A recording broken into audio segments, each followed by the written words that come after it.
Peace to the saints. We are back with another study group on Sudan, the history, the politics, the current conflict. This is a study group that I do on kick.com/Marquette Devon. I was advised that some people may not be aware of it, so I should give the folks on YouTube a taste of it, YouTube and Twitch, so I will.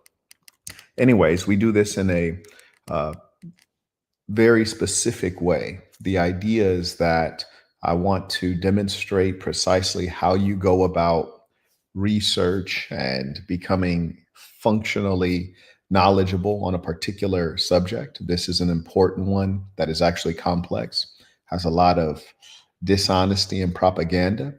And though the best way is perhaps to speak with experts, to read books, we're going to go through and see how you can become proficient using online sources and common ways that you guys use today, your YouTube and all that good stuff. As we go through, if you have any comments, questions, tithes, tuition for the education, feel free to send it in. Per usual, for those of you who follow on kick.com/Marquette Devon, you know that we always start with a really quick review of the information we've already gathered. So I'll do that. We're talking geopolitics, which means that the surrounding regions matter, the interplay matters. And so we have some notes about Egypt, and we'll add to that. Sudan became independent in 1956. The current head of state is General Abdel Fattah al-Burhan. He has been such since 2021, and he was landed there as a result of a coup. And there's a character named Omar al-Bashir who we should find out about, we should research. So he's on the list. So let's remember that. The current major players that you all should know of are the SAF and the RSF. First, speaking on the SAF, this is known as the Sudanese Armed Forces. This is essentially the government, the true government, if you will. They control northern and eastern Sudan, as well as Port Sudan. Ports are very important for commercial purposes, and much of the Red Sea. They are supported politically and logistically by Egypt. That means Egypt's actually taking action logistically. And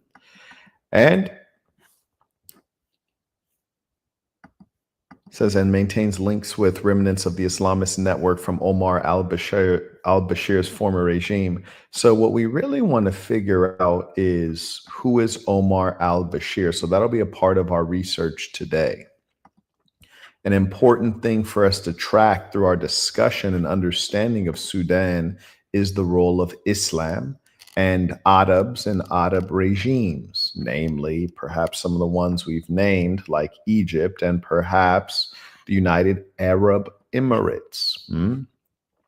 So Sudanese Armed Forces, the SAF, this is a fighting group, says it maintains links with remnants of Islamist networks from Omar al-Bashir's former regime. And we should try to figure out what those Islamist networks are. Islamist is not a positive term. This generally refers to Islamofascist or those who are extremist.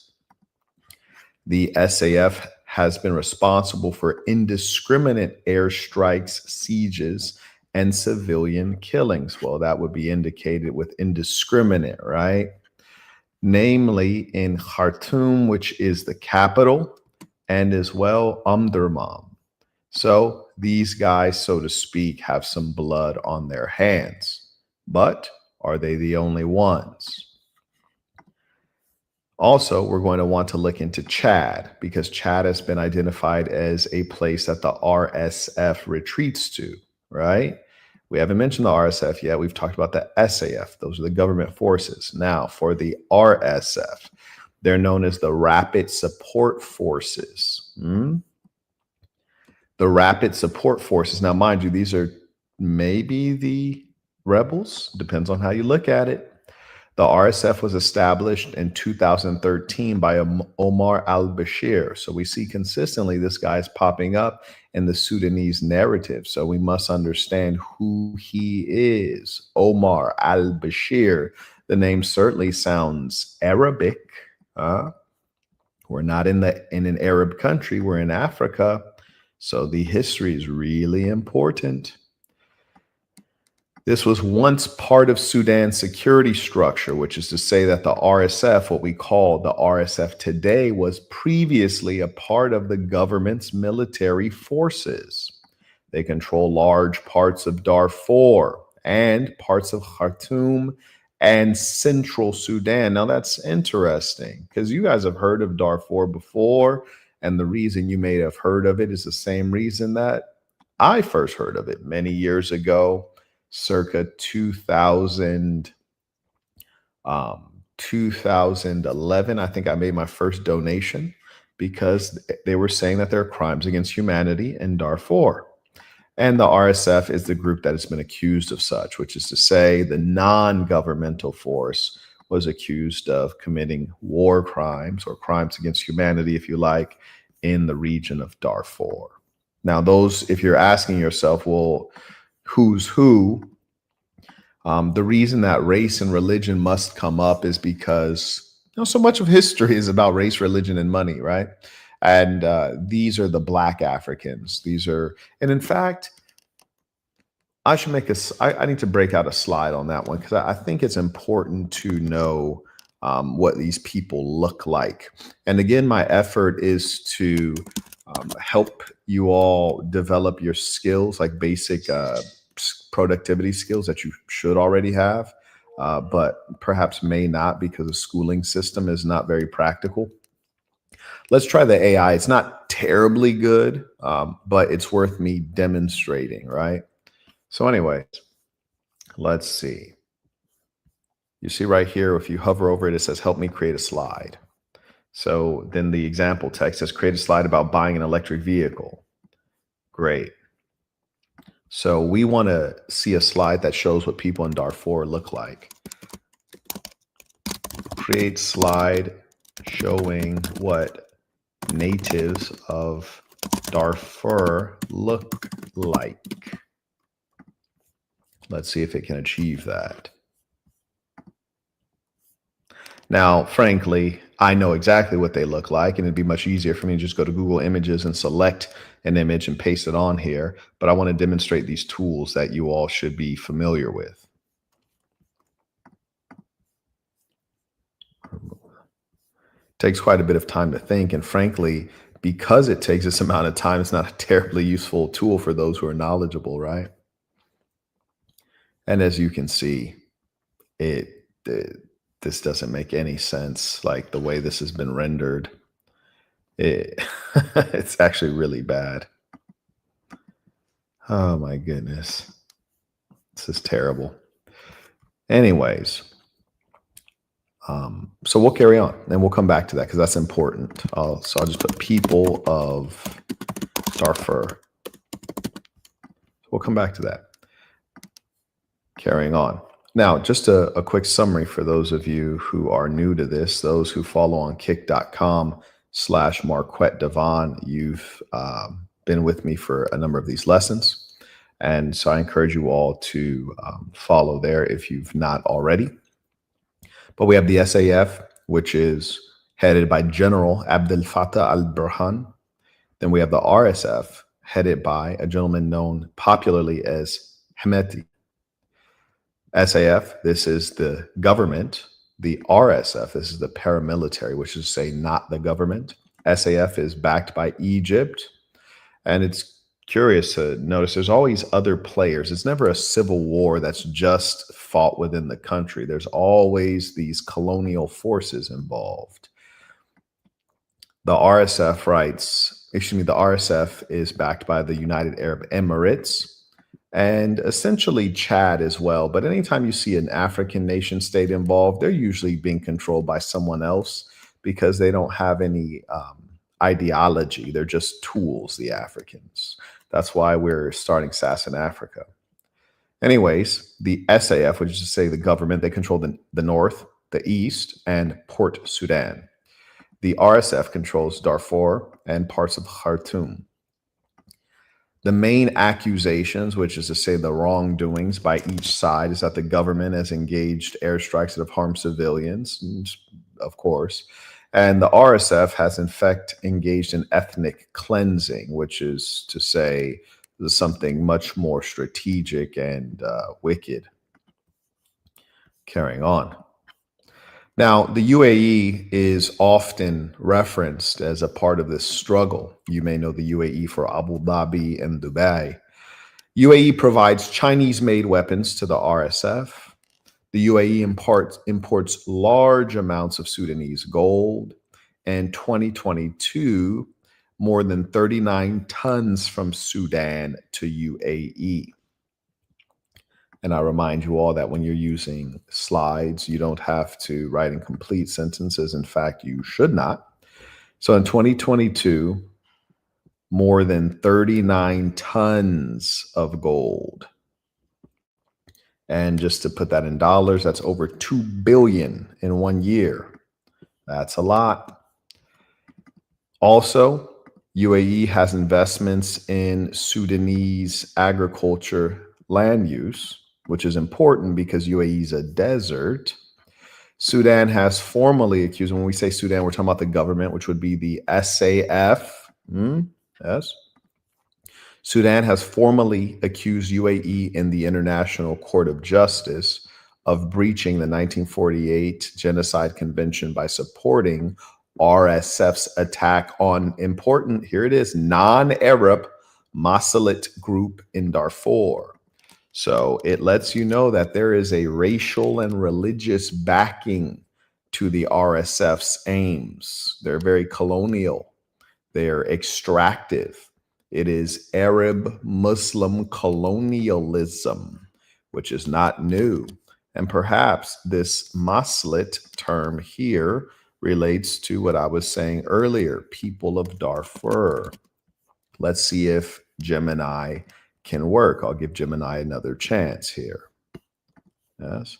And it's important, even when these tools may not be ready to go, which is to say, very good, which is why it's always smart to have a brain. You still want to be on the bleeding edge, learning and working on these things, because eventually they will be working and you want to be cutting edge or bleeding edge. Anyways, create a slide to show and explain who the Masalit people are. Let's see if it can do that. Let's see if we can continue our work while it's thinking. Okay. So here we are. The ICJ case brought by Sudan was dismissed. And the question is why? So it's dismissed in May. Okay, here's a slide just popped up. That's pretty disruptive. And it's actually not showing what the people actually look like, because they've been made into a cartoon, and it's also showing the wrong religious and the wrong religion and the wrong dress. Anyways, the Masalit people are non-Arab ethnic group, correct? They are primarily known for living in Western Darfur. They are being targeted in Darfur by the RSF. Sudan accused UAE of supporting attacks on this group. Yeah, not terribly insightful, but not bad. I'd take the text, but not the picture. And I'm trying to see if I could take one. Let's see. So it allows me to take that. I'm going to delete that. I'm going to see if I can get some pictures of these people called the Masalit. And so I just typed that into Google, and then I clicked images, and now we see that these people look a lot different than what was represented. These are perfect Black people, triple blackness here. The heart and origin of the African is what we're actually looking at here when we look at these people. So I'm trying to find a proper image of them, which is not as easy to come by, so we can really get a sense of their features, which makes sense. Tribal people probably are not posting a ton on social media, especially in the midst of a multi-decade war. 'Tis a pity. It's hard to get a good, clean shot of their face. And in fact, I don't even think most of these photos are of the Masala people. Just put people of Darfur. And you know, the important thing with having knowledge is that I know when I'm looking at the wrong answer. Most other people do not know when they're looking at the wrong answer because they don't have enough experience. That's the challenge with the internet today. We'll just use this right here. But as you can see, these are perfect Black people. When I say perfect Black, I mean when we use the term Black man, this is the core and heart of what that actually means, Black. Anyways, carrying on. So the ICJ was supposed to prosecute the case of genocide, and they said, oh, well, we can't do that because we don't have jurisdiction. So the ICJ dismissed the case in May 2025, which lets you know how silly international law is. It's a joke. And that's because the court said it lacked jurisdiction. Sure. UAE, in retaliation, let's see. They've been blocking Sudanese planes from their airspace and airport. Now, this is interesting because Dubai is a hub in the region. It is very much so a hub. Dubai and Istanbul are enormous hubs. Now, let's talk about before that. According to Al Jazeera, and this is actually verified, and I took out the time to verify this, Sudan military destroyed a UAE plane carrying Colombian mercenaries, which is to say that the United Arab Emirates pays, hosts, and transports Colombian killers into Sudan to commit murder. Yes, this is a fact. And all of the evidence can be found quite easily. The army, led by Abdel Fattah al-Burhan, long accused UAE of supplying advanced weaponry, including drones, to the RSF via Nyala Airport, which is an airport in Darfur. Satellite images released by Yale University's Humanitarian Research Lab have shown multiple Chinese-made long-range drones at the airport of the South Darfur state capital. You notice South Darfur is capitalized because that is in fact a term. And that's something that we'll also review in our research because South Darfur was an entirely separate nation state that was created. And this, of course, is of great relevance because none of this would be happening really if that nation state's sovereignty was respected, which it has not been. Okay. Reports of Colombian fighters in Darfur date back to late 2024 and have been confirmed by United Nations experts. And then I put the link here because it is important to have your references. And Al Jazeera is a reasonably respected outlet, though it is financially backed by the Qatari government. Okay, now let's take a look at some video, if you will. And as we go through and listen, let's listen critically and see what critical pieces of information we can pull out. If you'd be so kind, as we go through, do let me know by putting an alpha 1 into the chat that you can in fact see and hear. First, let me acknowledge those supporting the work. May I acknowledge Jefferson. He writes, showing support while you're still here. YouTube isn't the same without the same. I appreciate you. Shout out to the real ones, man. I also acknowledge Joseph, writes, Piece of Saints tuition will catch the replay. Absolutely. It'll be there for you. I also acknowledge Darius. He writes, support for the Marquetocratic Republic of the Congo, Marquetaganda, and Marquetawanda. And shout out to the Rwandan chicks. Good, decent number of them are thick. Not a fun place to visit. It's a bit boring. Underdeveloped tourist industry, but they got some pieces over there. Shout out to Darren, came in a real way via PayPal, writes, peace to the saints. Appreciate you. Biko writes, peace to the saints, Mr. Burton. Appreciate your work. I will subscribe to your Twitch channel. Respect. Boom. Appreciate you. May also acknowledge Frank. Use the Stripe link. Carrying on here. Oh, yeah. And of course, thank you to those who are supporting. And shifting focus now, tensions are escalating between Sudan and the United Arab Emirates over Abu Dhabi's alleged support to the paramilitary Rapid Support Forces, or the RSF, currently locked in a brutal civil war with the Sudanese army. In the latest development, the Sudanese... Firstly, this is a mischaracterization, but all of this stuff is messy. It's all messy. It's a mischaracterization because South Sudan was supposed to be its own country. Two countries going to war is not a civil war. That's an international conflict. So that is a mischaracterization in a technical sense. But as we do our research, we'll find out why this is so very messy. And consistently, we find that there is only havoc on earth because of devils. That's it. And there are two major colonial groups that we can observe in human history. One group will be the Europeans and Christianity. The other group would be the Arabs and Islam. And both have been spread through violence, and both have engaged in mass enslavement. So there you go. The world won't have peace as long as the two aforementioned entities are on the planet Earth operating.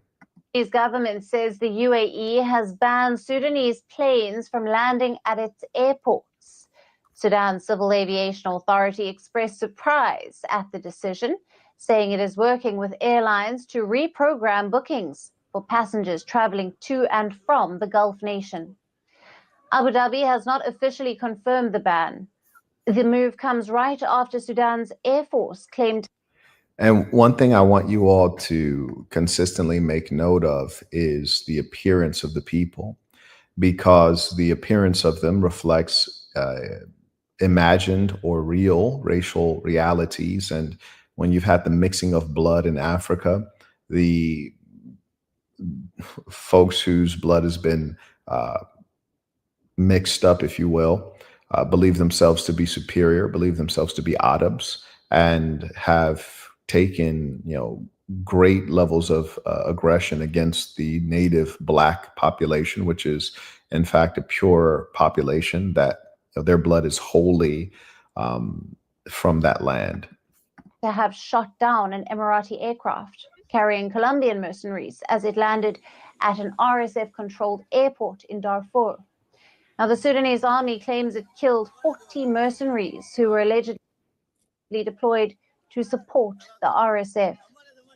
Sudanese media reports say that the plane took off from a Gulf airbase carrying dozens of foreign... Now, the challenge is when it says the airplane took off from a Gulf airbase. Well, the real question is, well, which Gulf state, which airport? These are all very important things. Combatants and military equipment destined for RSF strongholds in Darfur. The army, led by General Abdel... Now, notice this fellow right here, very fair. And you'll notice the Sudanese, and I'll just go back, the original Sudanese, very dark. Yes, you see right here, very dark, blue-black people. And you'll notice the guy who's engaged in war, the one who's in control and in power, is not very dark. He's not reflective of the original people there. And it'll be important to go through the history, because the history teaches us quite a bit. It's extraordinary how if people would just stay where they are and not try to colonize, we'd have so much more peace on earth. Fattah al-Burhan has long accused the UAE of arming the RSF, including by supplying drones and advanced weaponry. So again, now you see they look like Arabs, they're dressed like Arabs, they're fairer, closer to Arabs. It says that the UAE has been doing it through airports under RSF control. Sudan also cut diplomatic ties with the UAE in May over these allegations.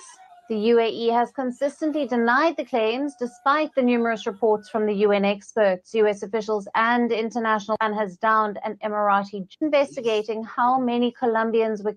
Now, that's the Colombian president who acknowledges that his countrymen are going around the world and acting as paid killers, which is like, word, bro.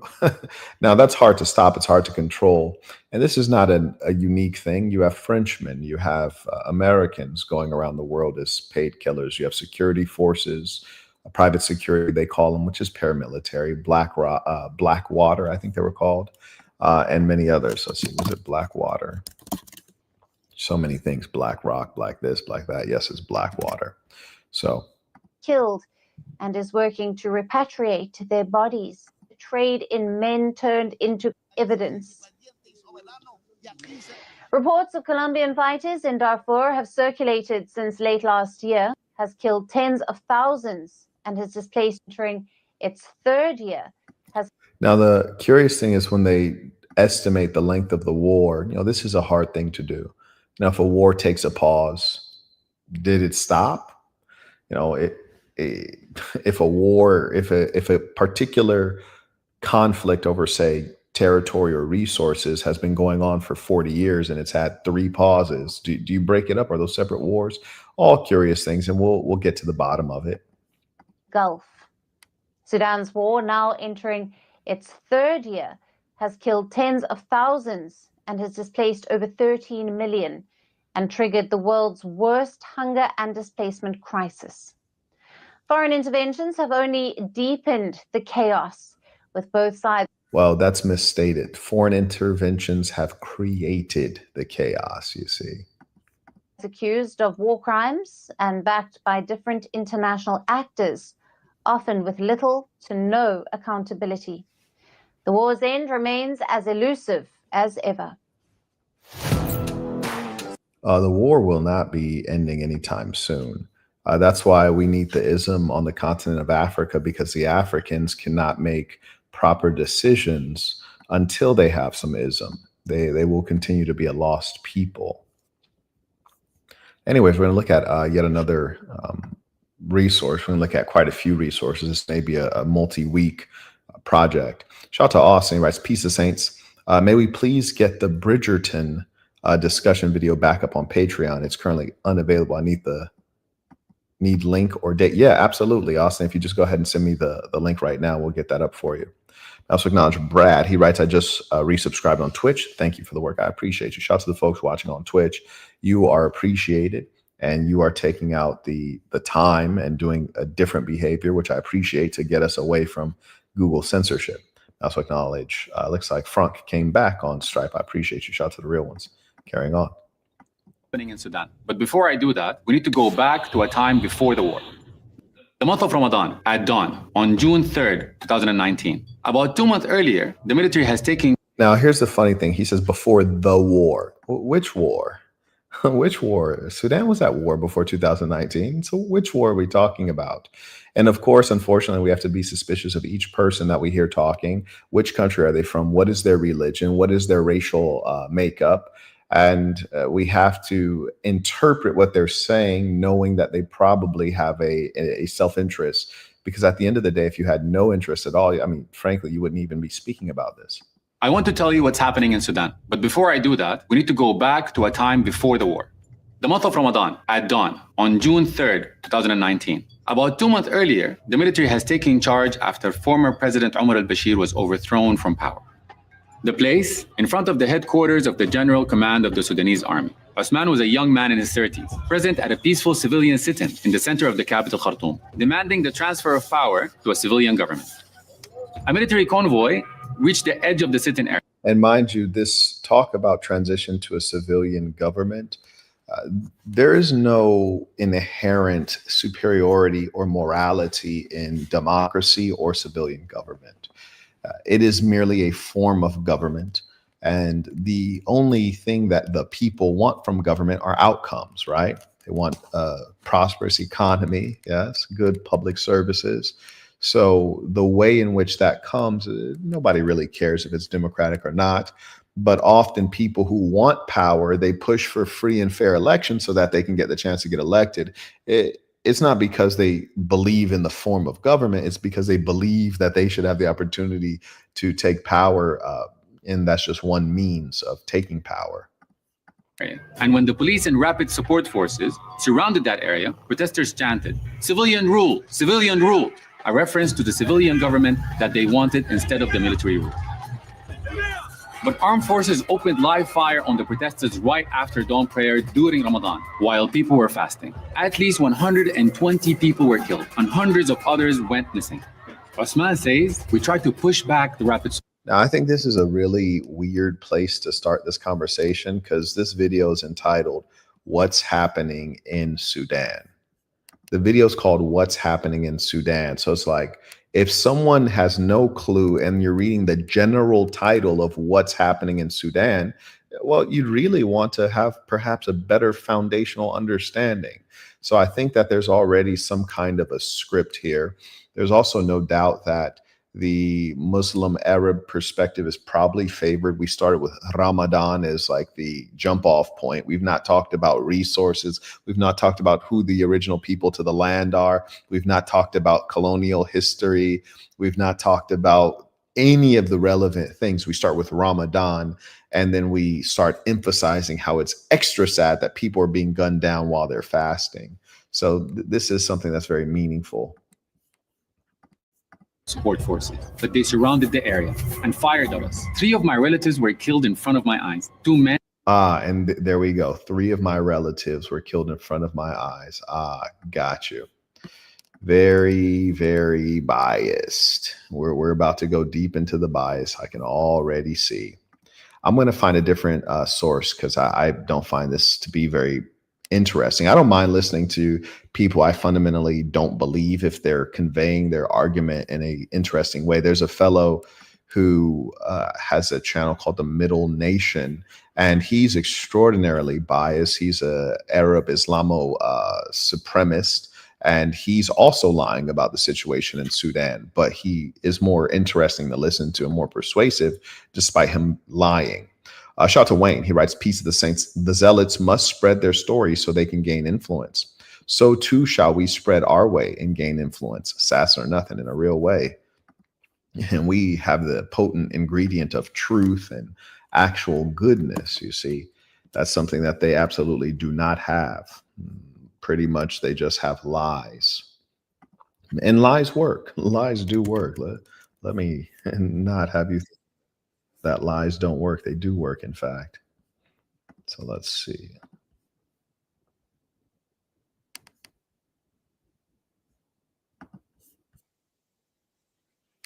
I want to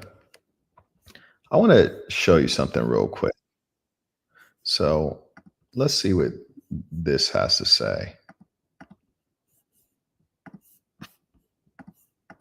Going around. And that trend is happening with UAE-based influencers. They are dehumanizing the killing of Sudanese people. As you all know, there's a lot that is happening. It's taking over, unaliving people. But in the UAE, feel والله العظيم يا اخواني الشعب السوداني والله العظيم. Okay, so I'm just going to make sure that I reemphasize what's being shown. So these are people from the United Arab Emirates, probably from the larger places because they're influencers, right? So places you've heard of like Dubai, Abu Dhabi, not from like Sharjah and other places that are less well known from outsiders. So والله العظيم يا اخواني الشعب السوداني والله العظيم لو بيدي انا حرام لا اخليكم ذكريات والله. He said, by God, if it were up to me, I would turn the Sudanese people into a memory. So here we have an Arab in UAE who's a Muslim, and he's talking about mass murder. He said, like Hiroshima, I'd wipe you out, which is to say, hit you with a nuclear bomb.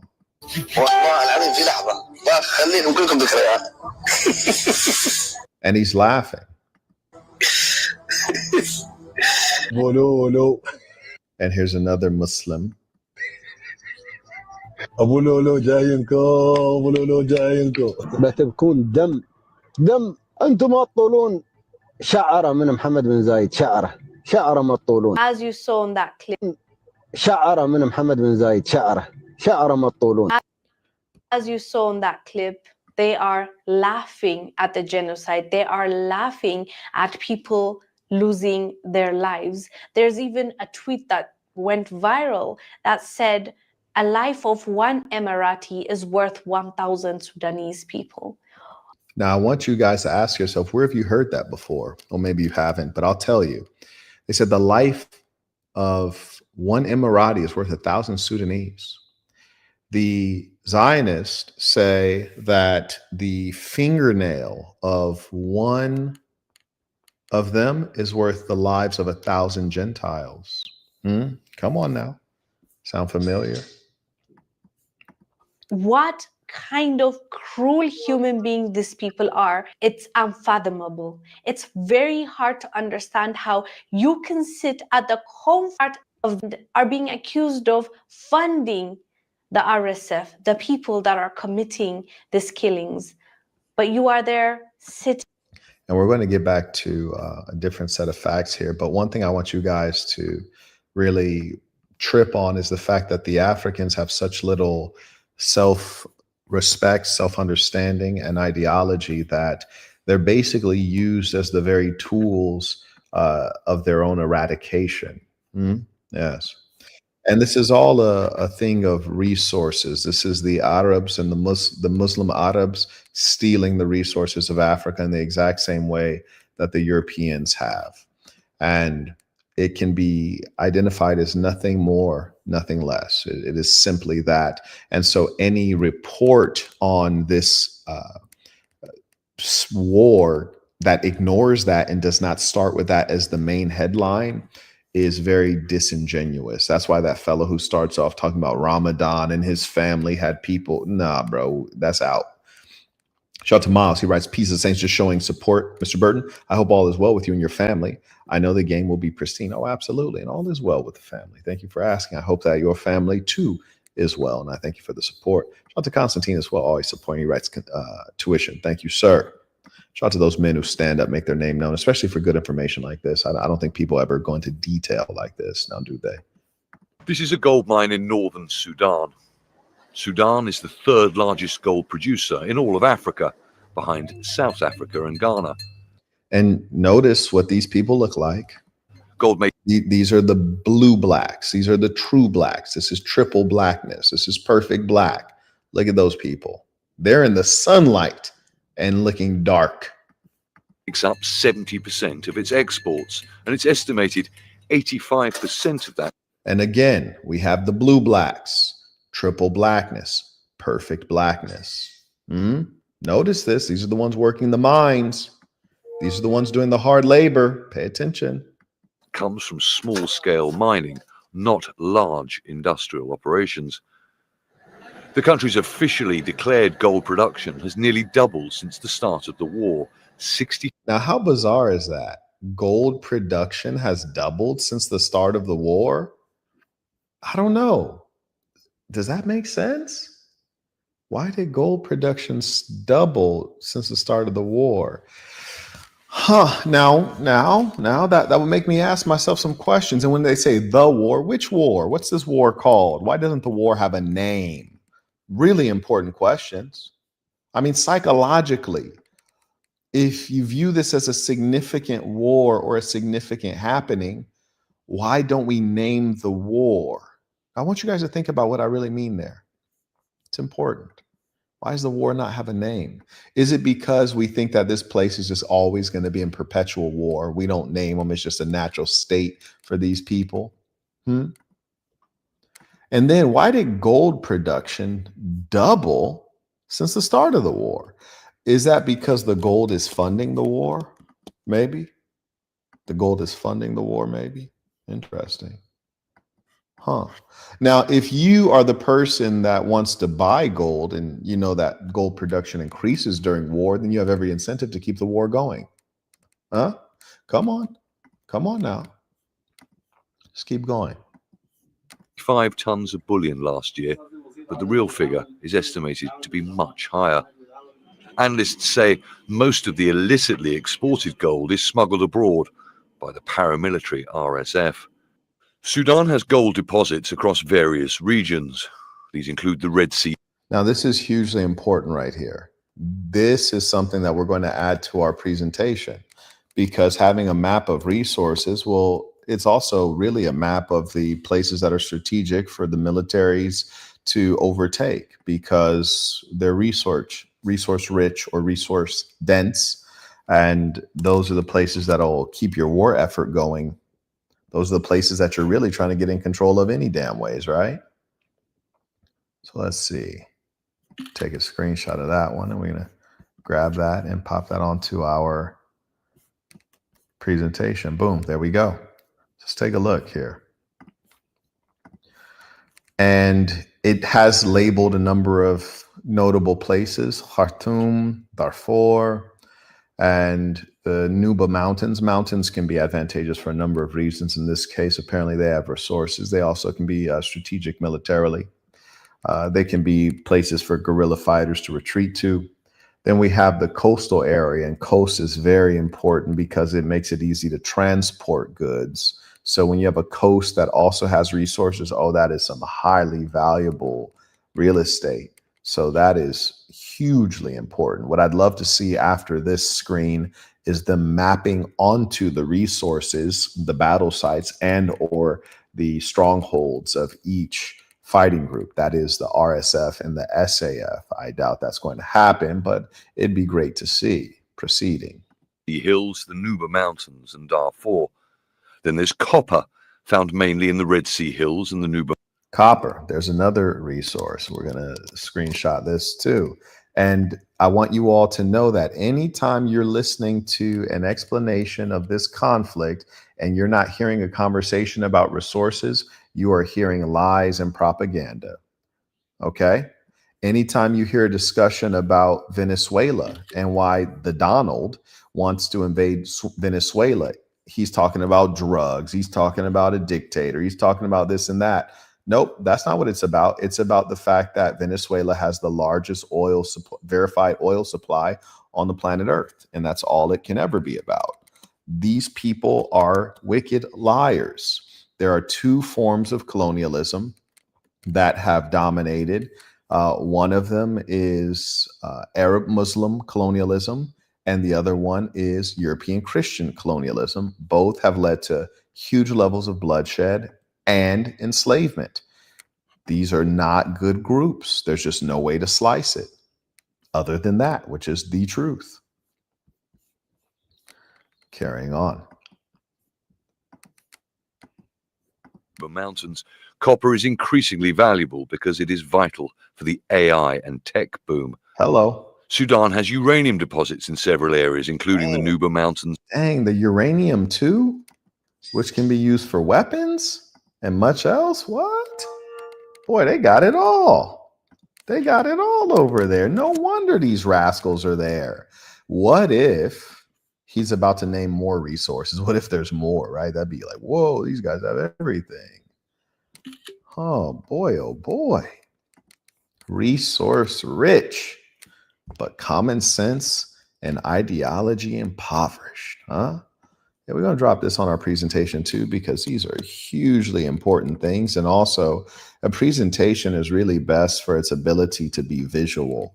Remember, and these are the kind of things that I teach in the Master Communicator course, is that presentation really is about you, the speaker, the imagery and the words on the slides. That's just, that's a little bit of icing on the cake, but you're actually the show. Let me acknowledge some of the folks supporting the work. I appreciate you guys who do support scholarship. Shout out to Freddie. Been a little while. Good to see you, Freddie. Came in using the Stripe link. I also acknowledge Victor. He writes, thank you for the spiritual teaching. Continue to be a blessing to the good people of the earth. Peace to the saints. Sir, yes, sir. I also acknowledge Justice. Good to see you again. Writes, tuition. Yes, indeed. Let's get to this work. Darfur and along the border with Central African Republic.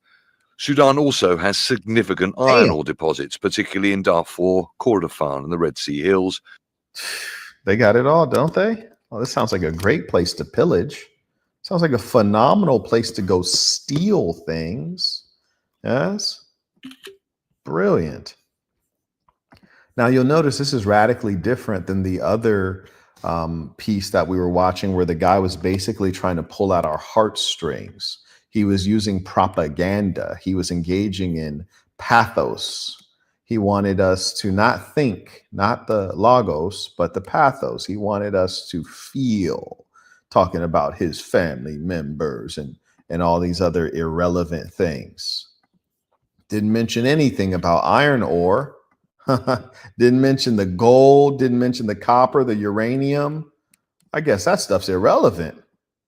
Oh, fascinating how they try to fool us. And there are rare earth deposits, especially in the Nuba Mountains. They got the rare earths on deck too. I got to get over there. I need to start me a militia.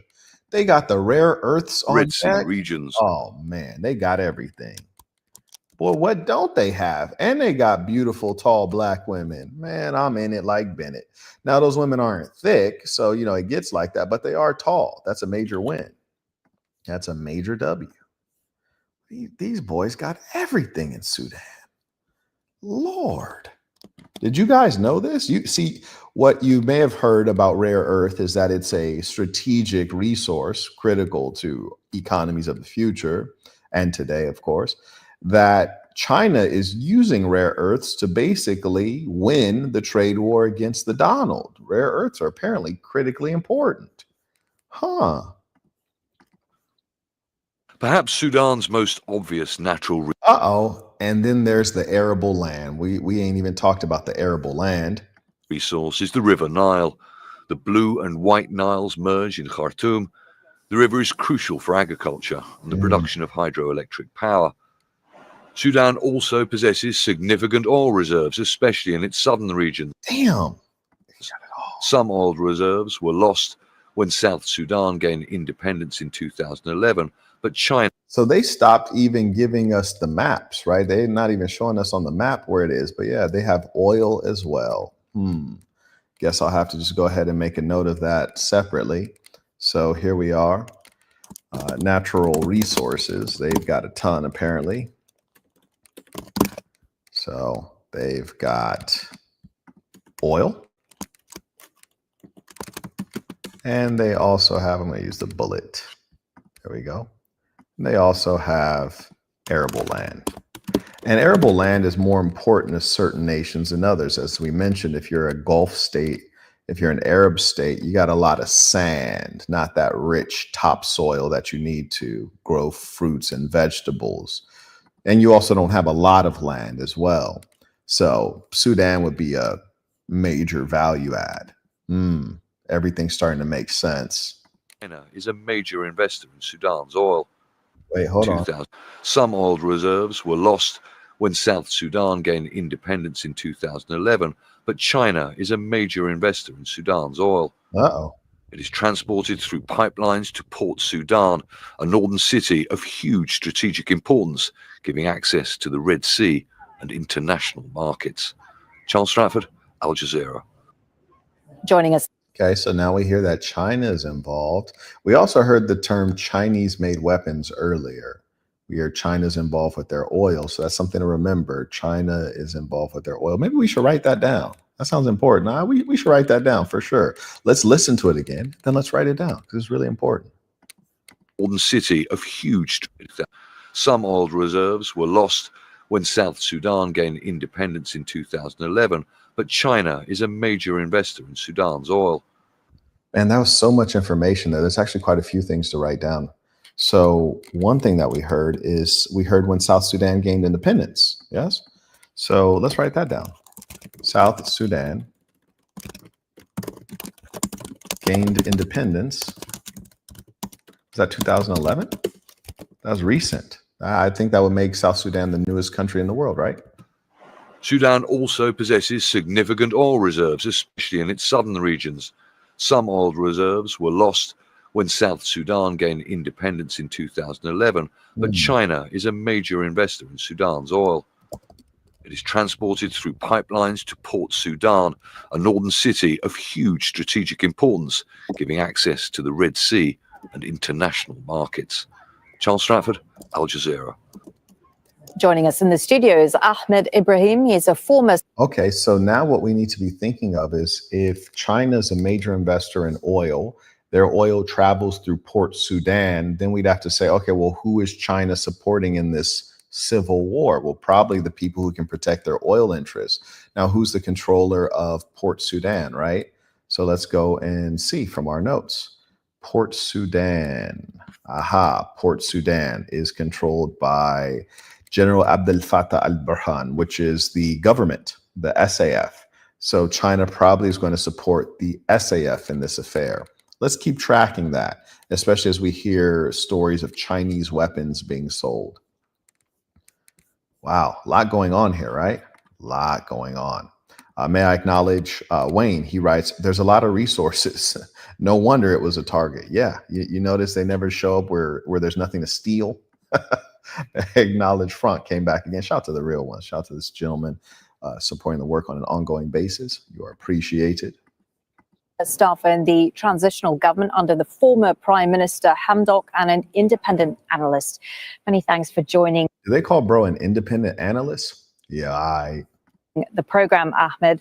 So Sudan has a long... Bro, fair skin. His name's Ahmed. He's a Muslim. He's independent. Fascinating. Long history of conflict. But this latest war stems from a power struggle between the General al-Burhan and the RSF leader Mohammed Hamdan Daglo, and that began in late 2021. If we could start there, can you remind us how this partnership broke down?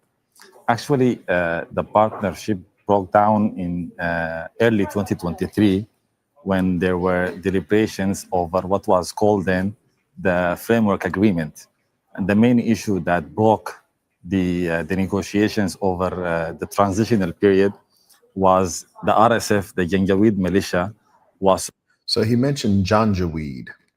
This is an important term that we do need to know because the Janjaweed formed the base of where certain fighting forces. So we're going to make a slide for that. Janjaweed. So that's really important. And one of the challenges when you're discussing complex topics such as this one is that people need so much background information to even understand the basic conversation. So you mentioned Janjaweed, and it's kind of like who, what, where, when, why? What's that? Supposed to be integrated into the national army.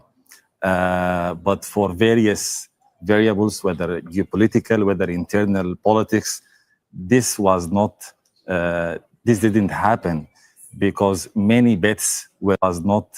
Now look at this guy, right? This didn't happen. 1, 2, 3, boom. Look at this guy in the front. Bro is lighter skinned than I am, which is a hell of a trick when you really think about it. Like, how's he lighter skinned than Marquette Devon Burton? And he's in Sudan where people are the blackest on earth. Looks like they're trying to eradicate the black there, doesn't it? Maybe that's what's going on. Yeah, that's interesting. Because many bets were on the RSF militia to actually take over the resources of the country and to replace the national army and to actually take over the whole country. The main issue was the time frame to reintegrate. Boy, these boys over here look like the Mujahideen. Am I wrong? Yeah, they look like the Mujahideen. They look like them balls that was with Osama. The RSF into the army and how that should be phased out. And the other main thing is the leadership of the new forces, which was a complete delegitimization of the national army and a somewhat more legitimization for the RSF. These were the main points of contention that led to this war. And we listed there some of the... Yeah, that was not very clear or very well stated, but not surprising. You notice on a consistent basis when you look at these news networks, which are mostly run by Arabs, you're not hearing from the people who are victim of war crimes, right? You're not hearing from the blue-black Sudanese. You're not hearing from the Christian Sudanese, which is extraordinary that they're Christian, right? They're a victim of colonization, obviously. You're not hearing from any of the original people to the land. And so that itself lets you know that maybe we should be a little bit suspicious. Now, what I want to do is I want to go through some of the terms that have been mentioned. And in going through those terms, it will guide us for where we want to start our research. You know what? In fact, we've never talked about Sudanese independence from colonialism. So we should also consider, okay, well, uh, who colonized them? How did they get out of colonialism? Like that's really important. So yeah, maybe if we type in that one guy's name, that Bashir fellow, maybe that might teach us something about that. So let's see if we can find his name. So here we are. I'm going to go through our notes. Omar al-Bashir. Maybe if we type his name in, we can learn something about the history of Sudan. Omar al-Bashir. Yes. The rise and fall of Omar al-Bashir of Sudan. Okay.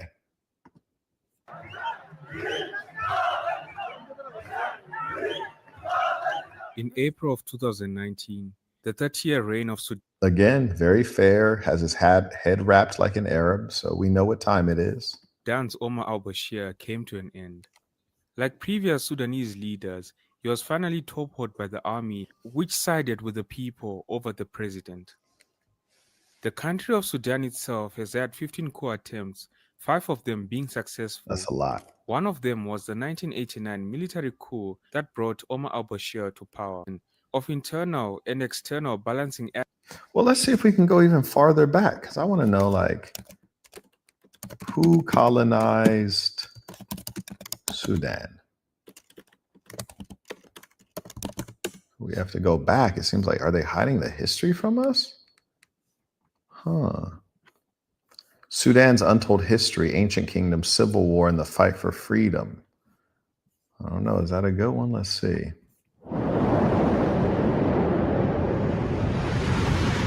Back in end of time. Welcome back to Veil of Time Future. Here we journey can we truly geopolitically torn apart by decades of conflict, colonial exploitation for independence, through civil war and hope. But this is more than just only to stand tall. Dan. Ancient civilizations of Sudan, Nubia, and Kush.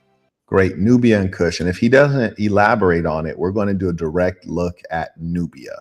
We'll start with Nubia. So let's give this guy a chance and see what he wants to speak on. Long before the arrival of European colonizers, Sudan was home to one of the world's most remarkable ancient civilizations, Nubia. Imagine towering pyramids rising from the desert sands, testaments to the power of the Nubian kingdoms. Now, one thing I want you guys to ask yourselves. Today, we see that the Europeans are the greatest liars on earth. They're the #1 best liars. The second best liars are the Arabs. And we see that the Europeans and the Arabs want to claim that they're the Egyptians. Okay, fantastic. The Egyptians are the pyramid building race. And when we look for pyramids of the Egyptian style, we don't find them in the Arab countries. We don't find them in the European countries. We only find them in the African countries, namely what we know as Nubia or Sudan. So this is a very clear indication of where the pyramid building race comes from and where that culture originates. So anyways, we're talking geopolitics. It matters what's around. There is always cultural exchange, right? So we're starting with Nubia. So we're going to bust out a slide, and we're going to call this slide Nubia. I'm going to try to learn something about this place called Nubia. Along the Nile. One of Nubia's most powerful kingdoms, Kush, not only coexisted with Egypt, but eventually conquered it, ruling as the 25th dynasty of the Egyptian pharaohs in the 8th century BCE. Their reign over Egypt may have ended. Now, the funny thing is with Nubia, you can tell when someone lacks knowledge when they immediately go from talking about Nubia to talking about Egypt, and they have to relate Nubia to Egypt. Yes, of course, the two have relation, but it's actually not necessary to do that. We all are familiar with the 25th dynasty in Egypt, which is supposedly when you had the Black Pharaoh. But this, again, is the work of the Europeans. And this fellow writes, no Europeans claim to be Egyptian. Well, let me be accurate when we say Europeans, because European doesn't refer to a specific nation like Italians or Romans or Greeks, what have you, but rather to a racial category, which is to say whites. And if you look at popular media, throughout the West, the Americas, the United States and Europe, you find that they portray Egyptians as Europeans. And this is well documented. So yes, the Europeans do portray themselves as the Egyptians. That's a point of fact. I'd be more than happy to invite you on to discuss it, and we can go through documentary evidence on that. It's very easy. India's most powerful kingdoms, Kush, not only coexisted with Egypt. So now we're talking about Kush. So the question is like, well, what's the difference between Kush and Nubia? Is it different? Is it the same thing? These lines seem to be so blurry and a bit messy, and we're going to have to clarify and fix this history. But eventually conquered it, ruling as the 25th dynasty of the Egyptian pharaohs in the 8th century BCE. Their reign over Egypt may have ended by the 7th century BCE, but the kingdom of Kush endured, trading gold and ivory and leaving behind architectural marvels that still stand today, the pyramids of Meroe. This rich cultural heritage forms the foundation of Sudan's identity. No, it does not. No, it does not, because Sudan has been overwhelmed by various colonial powers. So this is largely lost as well. Just like Egypt's true culture was lost also. It's supposed to form the basis of their culture, but they've been overwhelmed in war.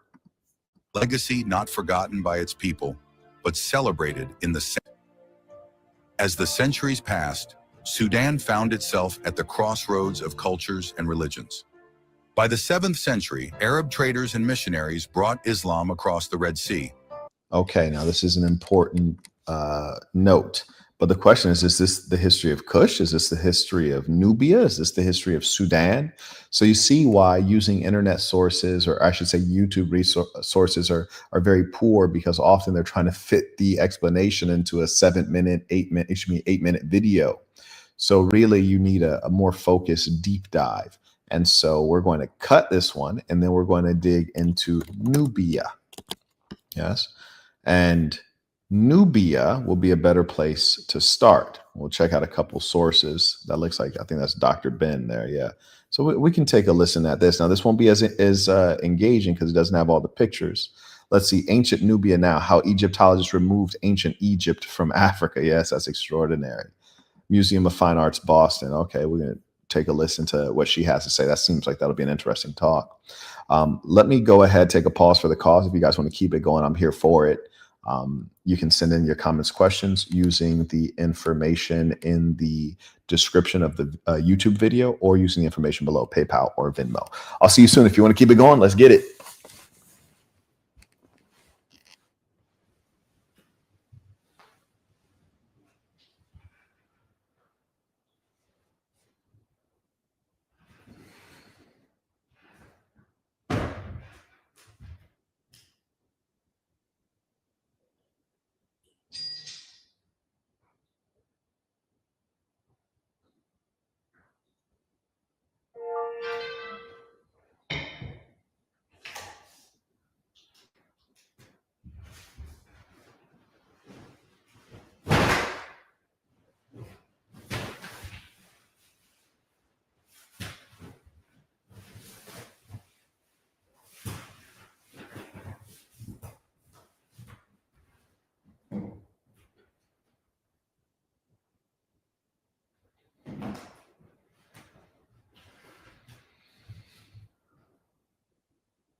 Okay, let's get to work. Let's see if we're working. Let's see if we're getting after this work. Okay, shout out to Omari. He writes, I'll have to catch the replay on the member site, but this is for your time and effort. These kinds of lives are my favorite. Peace of the Saints, Sasson, Texas. I appreciate you. Shout out to the real ones.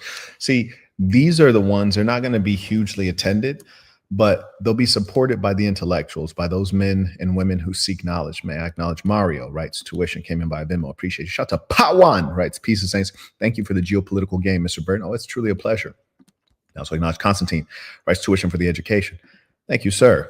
By PayPal. Shout out to Dominic. He writes, peace of Saints, tuition. It's hard to really trust the AI-generated videos to give the full insight and truth of what happened. Oh, absolutely.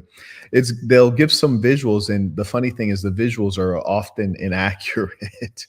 And of course, the visuals are biased in a particular direction, unfortunately. Shout out to Wayne. He writes, keep it going if the audience allows it. Okay. Seems like some folks may be here for it. Okay, let's do a little bit more. Let's see what it do. So we digging in.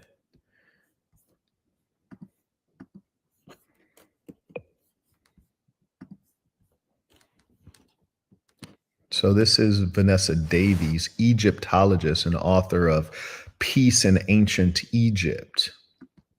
She'd be an interesting person to interview for sure. Egypt has always traditionally been given prominence as the height of ancient culture. Nubia is now coming into its own and is being understood to be of equal importance. It is different from ancient Egypt, but it is equally important and not just an adjunct to this Egyptian culture. What archaeologists do when they pull material from the ground or when they translate texts, they bring their own cultural baggage to that interpretation and the baggage of the times that they live in. And so it's imperative that we go back and continually reassess the things that we take as facts. This is a very good point that she brings up, which is that the scholars, unfortunately, are in many cases racist. They might be a white supremacist, a Christian. And when I say white Christian, this usually comes together. Okay. And when I say Arab Muslim, this usually comes together. So the supremacy is of those two things running in parallel. And the religion is really the vehicle that is typically used to spread the dominance of the racial group. That's how that's been working. And so essentially we find that history is replete with dishonesty, lies, and propaganda, which makes perfect sense. Just imagine if the news today that we see is dishonest and they're lying about things we can see and hear in real time. Of course, they're going to lie about what happened in the past, and we have no real ease in dealing with that. So this person writes, what about Black supremacy? This is often something, when you call out white supremacy, the white supremacists, like, well, what about Black supremacy? Fascinating. If you'd like to discuss Black supremacy, I'd be more than happy to. Just let me know. I'll share a link and we can have a conversation about it.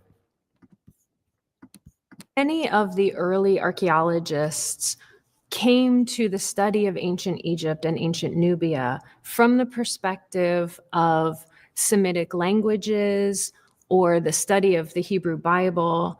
And it was very important to them to bring Egypt specifically into the sphere of biblical studies. Very interesting. And it makes perfect sense, which is to say they're trying to harmonize the actual history, the facts. They want to harmonize that with the Bible's perspective. And the Bible is clearly not a historical book, right? It's a book that mentions things that exist in history, but it's not necessarily a historical document, right? Gentleman writes, I'm not white. Are you Arab? What are you? Why does this matter to you? And so they had to carve Egypt away from Africa to bring it into that sphere.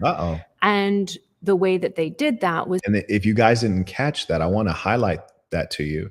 She's saying the Christian perspective, they had to carve. And when I told you white supremacy, Christianity, that's two heads on the same dragon. They had to carve Egypt out of Africa, make it more, push it toward the Semitic history to make it in line with the Bible teachings. Come on now. They used race. Well, So these let me rewind again. She kicking some serious game. Somebody remind me to reach out to baby girl. She kicking real game right here. carve Egypt away from Africa to bring it into that sphere. And the way that they did that was they used race.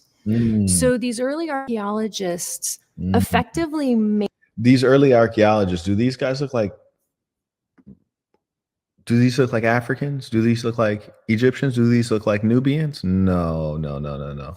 I'd be curious to know if they're going to portray the history accurately while also currently being a race of people who hold black slaves. Slim chances.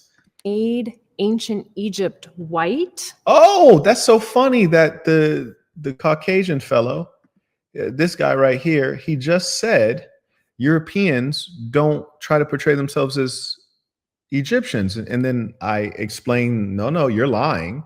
And then a white woman who's an Egyptologist just explained that you're also lying, that they portrayed Egyptians as white. So why'd you lie? Well, I think the history is replete with Arab supremacists, white supremacists, Muslim supremacists, Christian supremacists lying. That's what you guys do. In the sense that effectively made ancient Egypt white, in the sense that they made it part of a dominant Western culture, and ancient Nubia was separated from that. It was black. And this was how they took Egypt out of Africa and put it into this Semitic sphere, this biblical sphere. And it's only in recent. So, love, you're telling me that the white men made Egypt white. Shocker.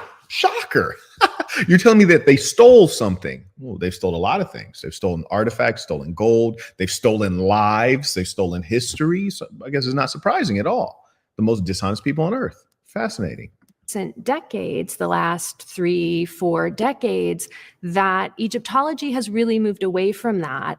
And scholars who are studying Nubia are really given the chance to give a voice to this Nubian material that it wasn't given much of a chance to have in the past. When someone asks me, what was the ancient Egyptians' view of X? I immediately think of two-pronged things. And because the ancient Egyptians had an official view of many things, and this is the view that would be put up on the walls of temples and on the walls of the tombs of the elites. That was an official, let's say, state-sanctioned view. That bore little to no resemblance to what people actually. When you look at Nubia as depicted on the walls of temples in Egypt, you will see Nubians being crushed under the chariot wheels of the king. You will see Nubians being dragged back to Egypt enslaved. What we see on the ground in terms of archaeological evidence is quite different. We see people who had Nubian names, people who were using Nubian material culture, living within Egypt, working in Egypt, marrying people with Egyptian names. Okay. So here's a really important piece is that we find Nubia and Egypt are perhaps like Greece and Rome, which is, Greece and Rome. Let's say Athens and Rome, if you will. You have the Greek city-states and the Roman city-states, different, both European, or maybe it'd even be more so like Sparta and whatever was nearest to Sparta. They're basically city-states that are of the same greater culture, but they may war with one another, but they are similar. They have a lot of shared heritage, shared linguistic ties, shared art, shared all of these things. They're essentially a similar people.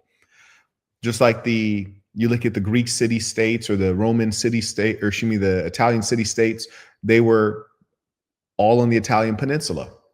They were all European, though they might war with one another. Same thing with the Nubians and the Egyptians. They are city-states, so to speak. They may war with each other, but they're culturally similar. Different than the Middle Easterners, different than the Europeans. And this is the story that, or rather the reality that people don't want to admit, but it's as clear as day.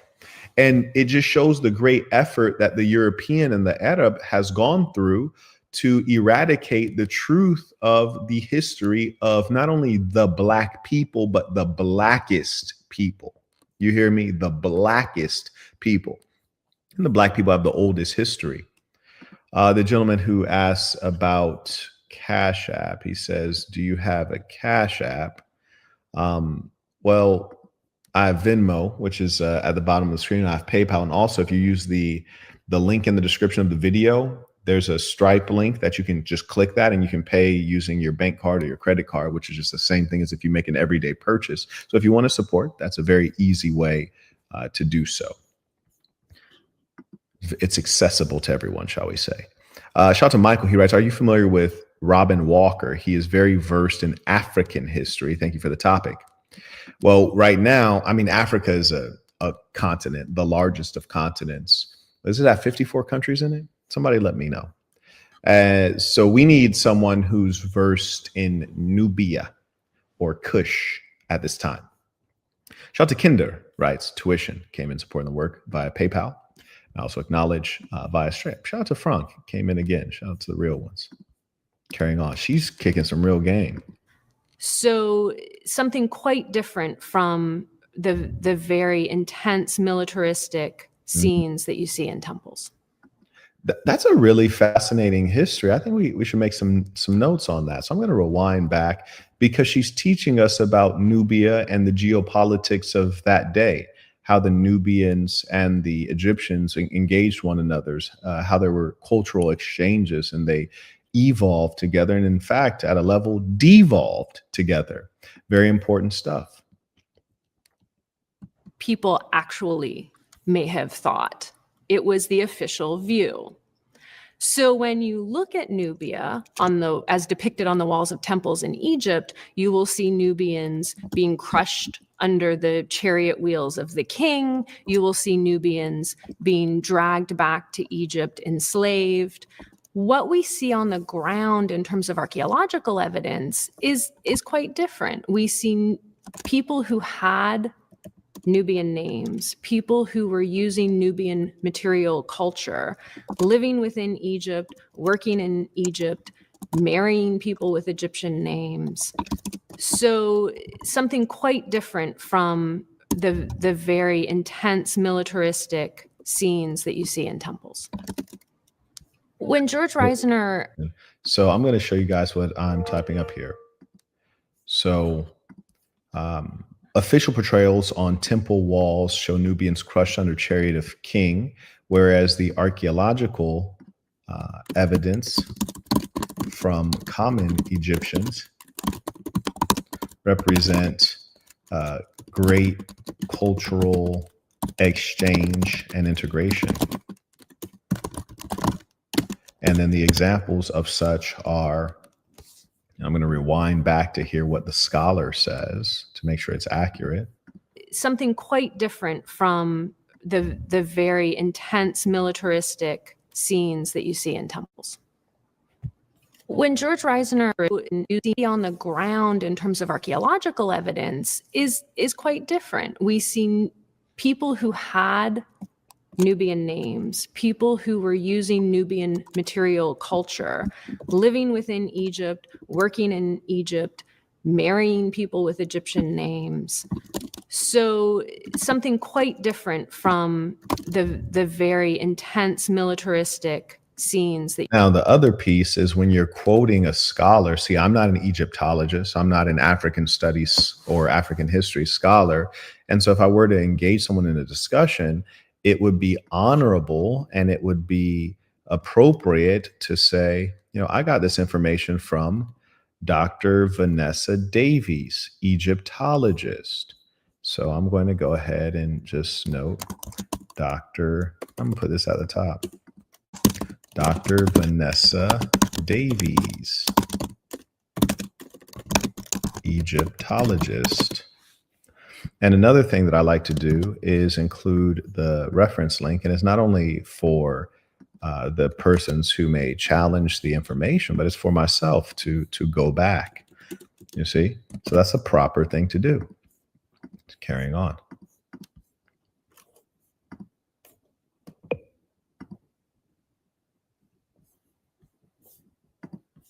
Let's go back to where we were.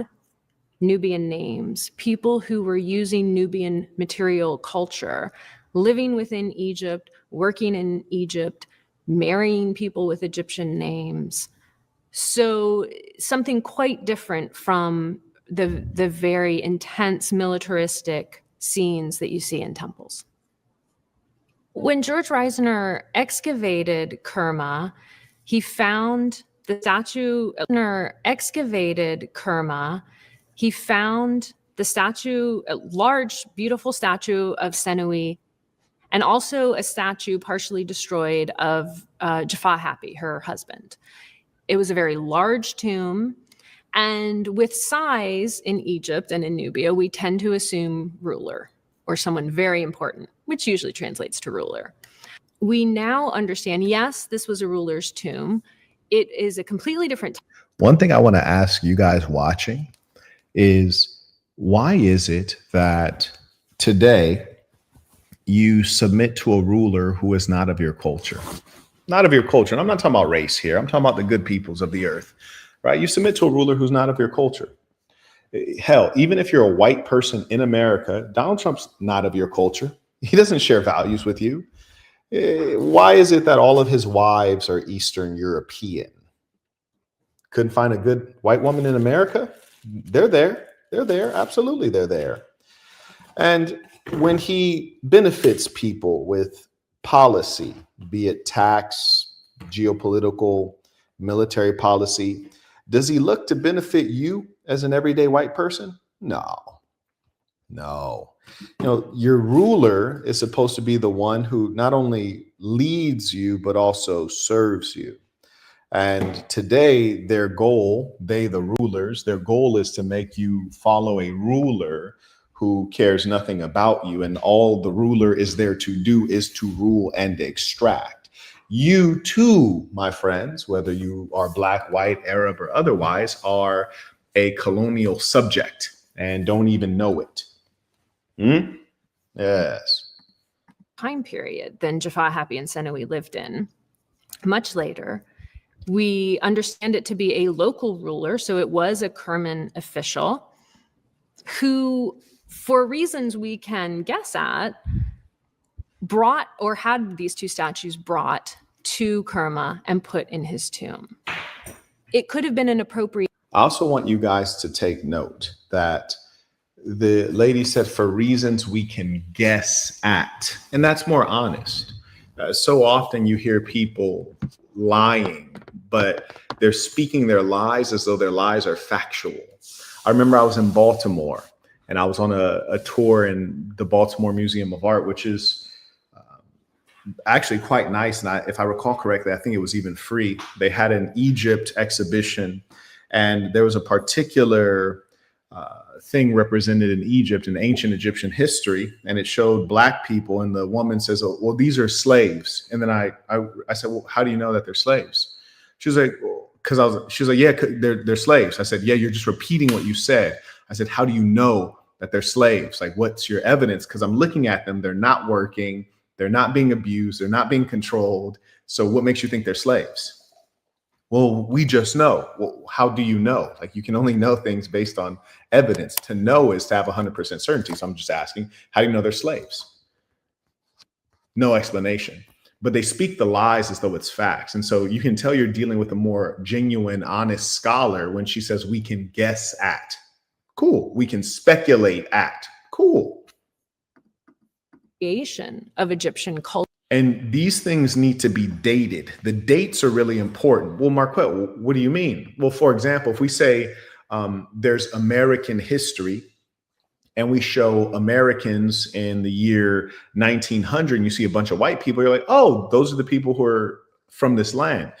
Or then you go back to 1800, you see a bunch of white people, you're like, oh, those are the people from this land.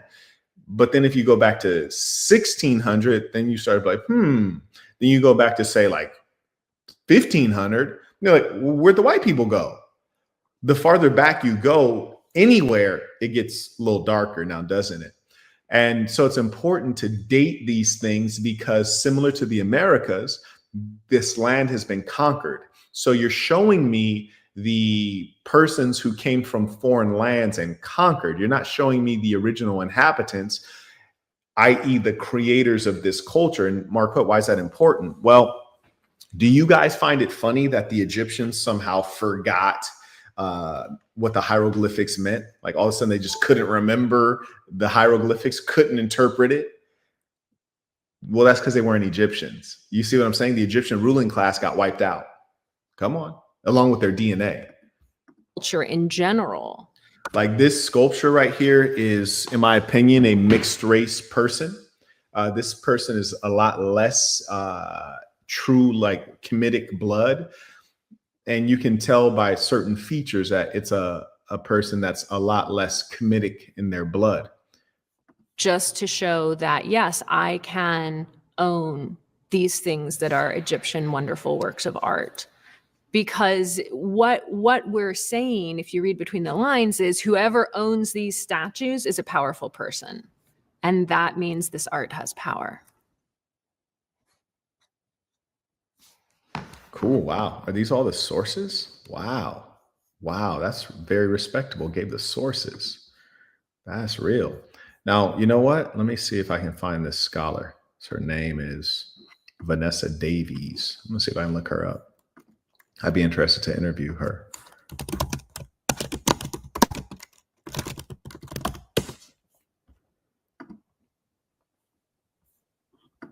Strike one. Let's see, Vanessa Davies, Egyptology.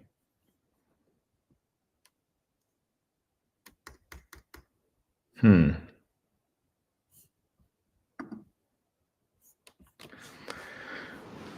of hard to catch her. Yeah, if anyone can find her, do let me know. Okay, guess I'll have to find her info on my downtime. But anyways, let's get back to our search. We were actually looking for Nubia. See what we got here. Until the lions have their own historians, the tales of the hunt will always glorify the hunter.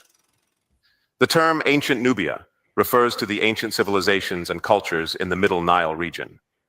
The Nile River's cataracts are sections characterized by shallow water and numerous rocky outcrops, which create rapids and obstacles for navigation. 6 major cataracts are located along the Nile. It's really, when you look at an actual map of Africa, it shows you how utterly ridiculous the idea of people from Kemet being European is. When you look at the fact that you'd have to cross water or you'd have to go through a narrow land bridge, which is just utterly bizarre. Primarily between Aswan in Egypt and Khartoum in Sudan. These cataracts have historically been significant for various reasons, including their impact on trade and transportation along the Nile. Nubia is a vast historical region traversed by the Nile, the longest river in Africa. This region historically encompassed the territories of the 2 Sudans, southern Egypt and present-day Ethiopia. Ancient Egyptians called Nubia Tasseti, the land of the archers. Historically, this region has often been portrayed as poorly understood. I'm not liking his visuals, so let's see if we can find something better. Oh, this is an interesting one. This is a little more recent history than I want to look at, but I'm just curious to see how well it's represented.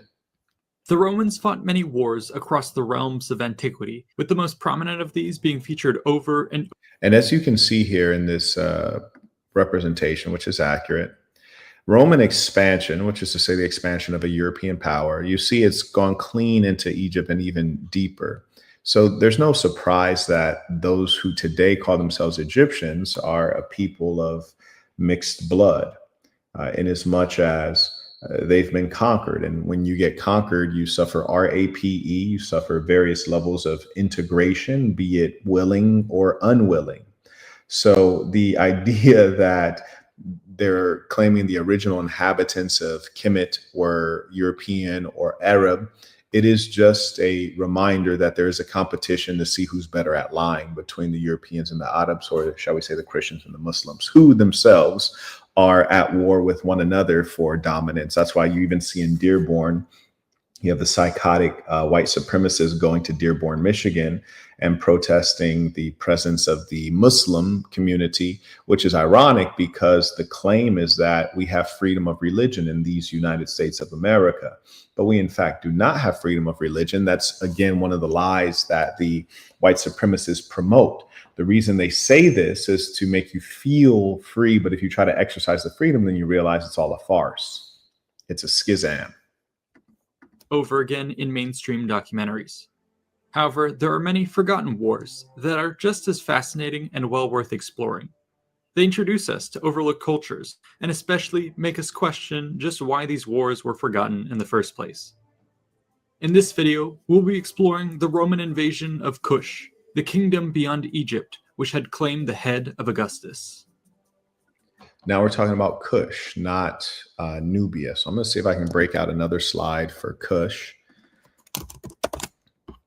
And we'll see what we can learn here. Now, obviously, this is not directly about Kush and the history. It's about a war, particularly an invasion, as viewed by a Westerner from the Roman side.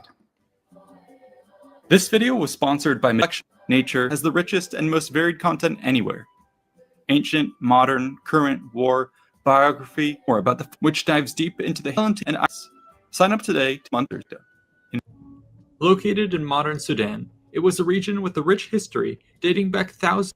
Now, this map is really fascinating. I'm going to enlarge this so we can take a look at this map.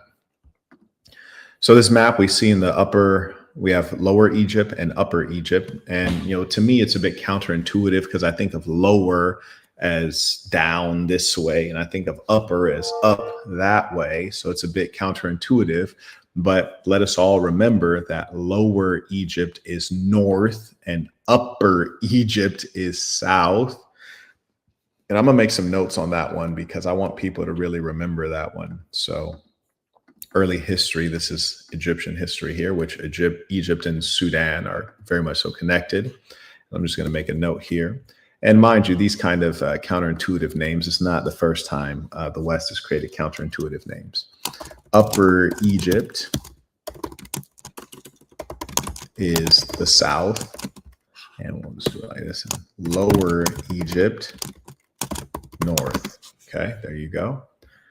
So, and maybe I should take this map too, because the visuals are always a superior expression.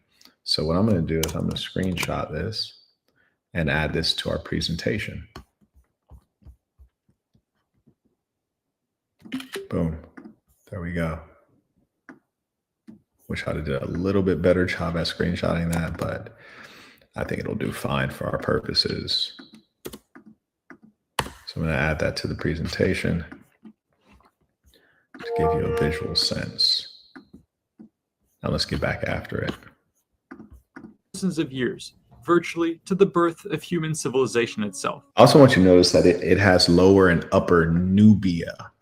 And curiously, it's organized in the same way, with the Lower Nubia on the north side and the Upper Nubia on the south side. As with its neighbor to the north, much of its development would... Oh, and what's quite interesting that I want to also point out to you guys is that Nubia, if I'm understanding this map correctly, Nubia is west of Kush. So Kush is a separate place from Nubia. All may be contained within modern day Sudanese territory, but these are separate places, separate civilizations. Be driven by the life-giving presence of the Nile. Geographically speaking, the Nile starts narrow and winding as it meanders its way over hard rock, forming a series of cataracts before eventually straightening out and widening as it eventually fans out into a delta that merges with the Mediterranean. It's also worth noting that, I don't know if you guys can tell, but I can certainly tell, very good with race, that the speaker is Caucasian, which is nothing wrong with that. I just wanted to note that. May I acknowledge Eric? He writes, keep the geopolitical streams going. So yes, sir. I also acknowledge via PayPal. Shout out to Wayne. He writes, more tuition for the lady. And you for shining light on a lost civilization. It's a shame to even have to call it a lost civilization, right? He writes, can I link a site that shows Scholar Vanessa Davies information? Oh, absolutely. I'd love to see it. So please do. You can send it using the email address below. Looks like Frank may have beat you to that. Let's see. Okay, I see your information right here. Affiliation, independent scholar. That means we might actually have a chance of getting an interview with her. So yes, I'd even be willing to pay someone like her. You see, there have been people, actually only one person who ever asked me to pay them. And it was utterly ludicrous. It was utterly ludicrous. But a scholar, I'd be willing to actually pay to hear what they have to say. So I am going to reach out. The differences between these various stretches of river would have huge implications for the early civilizations that sprouted roots along its banks. In Lower Egypt, for instance, the river routinely overflows into a wide floodplain that makes irrigation easy. At the same time, wide, flat stretches of the Nile with north-flowing currents but south-blowing winds may travel easy. This supercharged the agriculture. Okay, now this is really interesting. It's important to know which way the water's flowing. Yes, because that's going to provide for the transport of goods and peoples. Yes. So we do need to take a look, which way is the water traveling, which way is the wind going. So let's rewind on that. Now, was this always the case that the wind was going a certain way? Or let's not assume. Let's study, because, for example, the Sahara Desert wasn't always there, right? Whereas we see sand, desert, dry climate, there were seasonal lakes. There were fish bones found in today's desert. People were able to engage in agriculture in these places. There was game that was moving through, and all these things can be documented. So anyways, let's rewind, because this is important. Now, here's a bit of comedy. You see how they're portraying the Egyptians and the Nubians? So how is it you have these two peoples who have had much interchange, who are right next to each other, and one can be stark white while the other one is stark black? It's not sensible, especially being that blacks have dominant genes and whites have recessive genes. You just can't have the two right next to each other without there being significant interchange. It's just clearly unreasonable. But again, there is a subconscious driving factor among those who do this kind of thing. Between these various stretches of river would have huge implications for the early civilizations that sprouted roots along its. You know, the funny thing too is the garb of this quote unquote Egyptian even resembles that of a Greek, like a Greek toga. Is this not comedy? Of river would have huge implications for the early civilizations that sprouted roots along its banks. In Lower Egypt, for instance, the river routinely overflows into a wide floodplain that makes irrigation easy. At the same time, wide, flat stretches of the Nile with north-flowing currents but south-blowing winds may travel easy. This supercharged the agriculture and trade of early Egypt, propelling its first dynasties to great heights.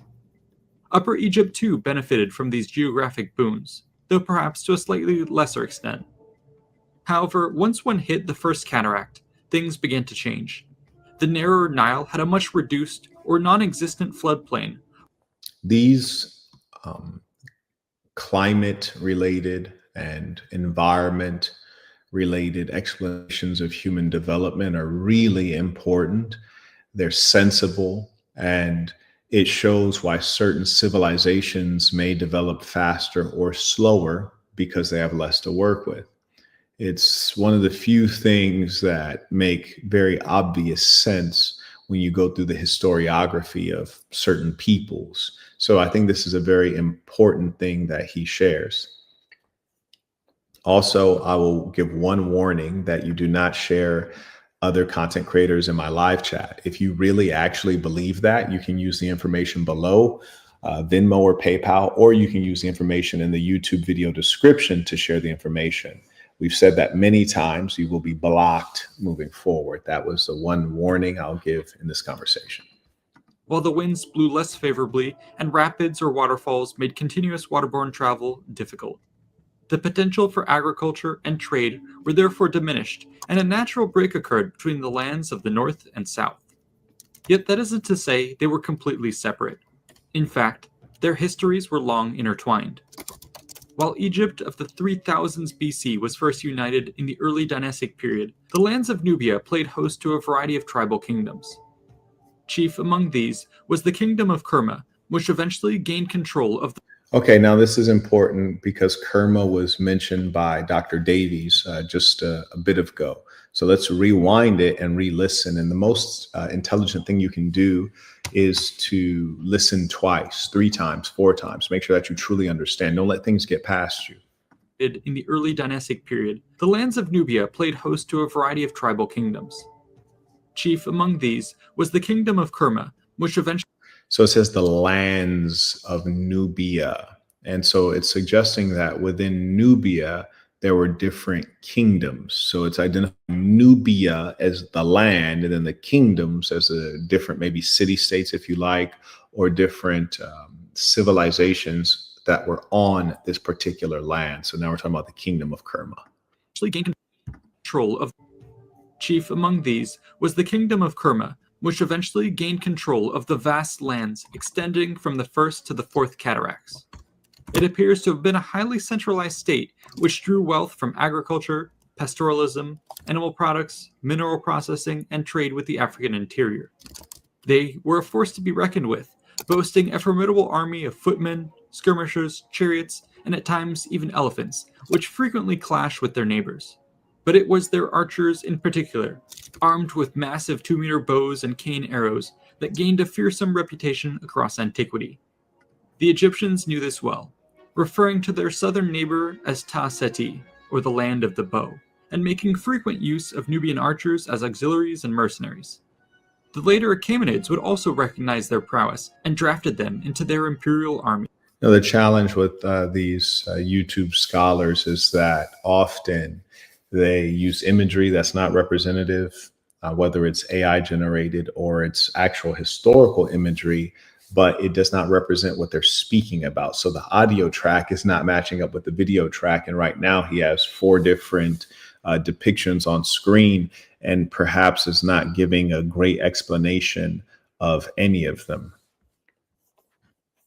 May I acknowledge some of the folks supporting the work. Shout out to Frank, who did send that link to Dr. Davies. I did send her a message. Xavier writes, "Good afternoon, Mr. Burton. Glad to see you're alive and well. I sent a 3 to 4 minute YouTube video to your email regarding this topic. The video is about archaeologists finding an Egyptian elite and are shocked that he was Nubian." Peace of the saints. They're always shocked, right? Aren't they, in that comedy? Okay, so let's take a look and see what you got here. So I'm going to pop this one up real quick. This is going to be a very controversial video because of its ongoing debate. But I still don't understand why some people are still debating on this. I think there are some reasons to that, and I'll get to that in another video. But in this one, we are going to watch a short clip that will confirm what we as Africans have known for ages. Now, let's watch the video. But the CT scan has one more surprise for Alejandro: Shammai's ethnicity. Well, they have just told me that Shammai had a Nubian feature.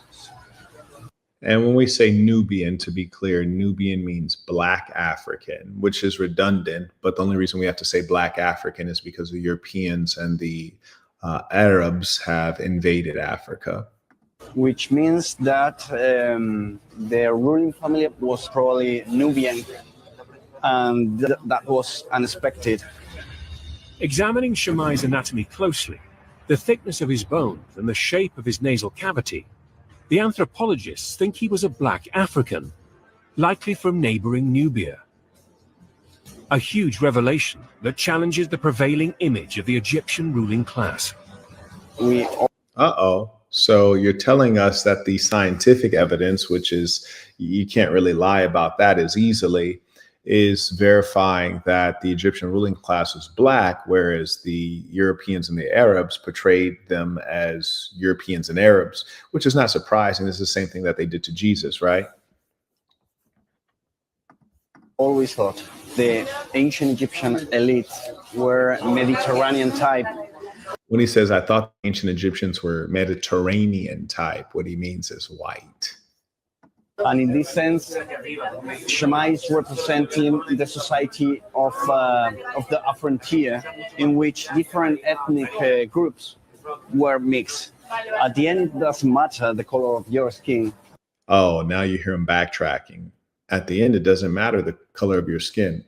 Yeah, okay. But why'd you think he was a Mediterranean type? You think? You didn't have evidence. Okay, fascinating. Then furthermore, we've just validated with the science that this is a Black African. However, now you're saying that they were mixed. No, they just said he's a Black African according to the science. So where do you get mixed from? You see what I'm saying? They just can't stand it. Shema was Egyptian. The archaeologist in the video is Alejandro Jimenez Serrano. He and his team found a tomb on the western bank of the Nile, opposite Aswan. And as you might have heard, the mummy was called Shemaiah. So I wish they would write that out, Shemaiah, so that I could pull that up. Let's see. Aswan, mummy, Shemaiah. How do you spell that?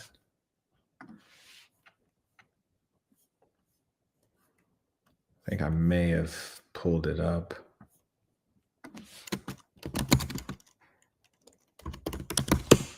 Just trying to pull it up on a Google search right here. I'll show you what I'm looking at. You know, sometimes when you can find the written source, it's more informative.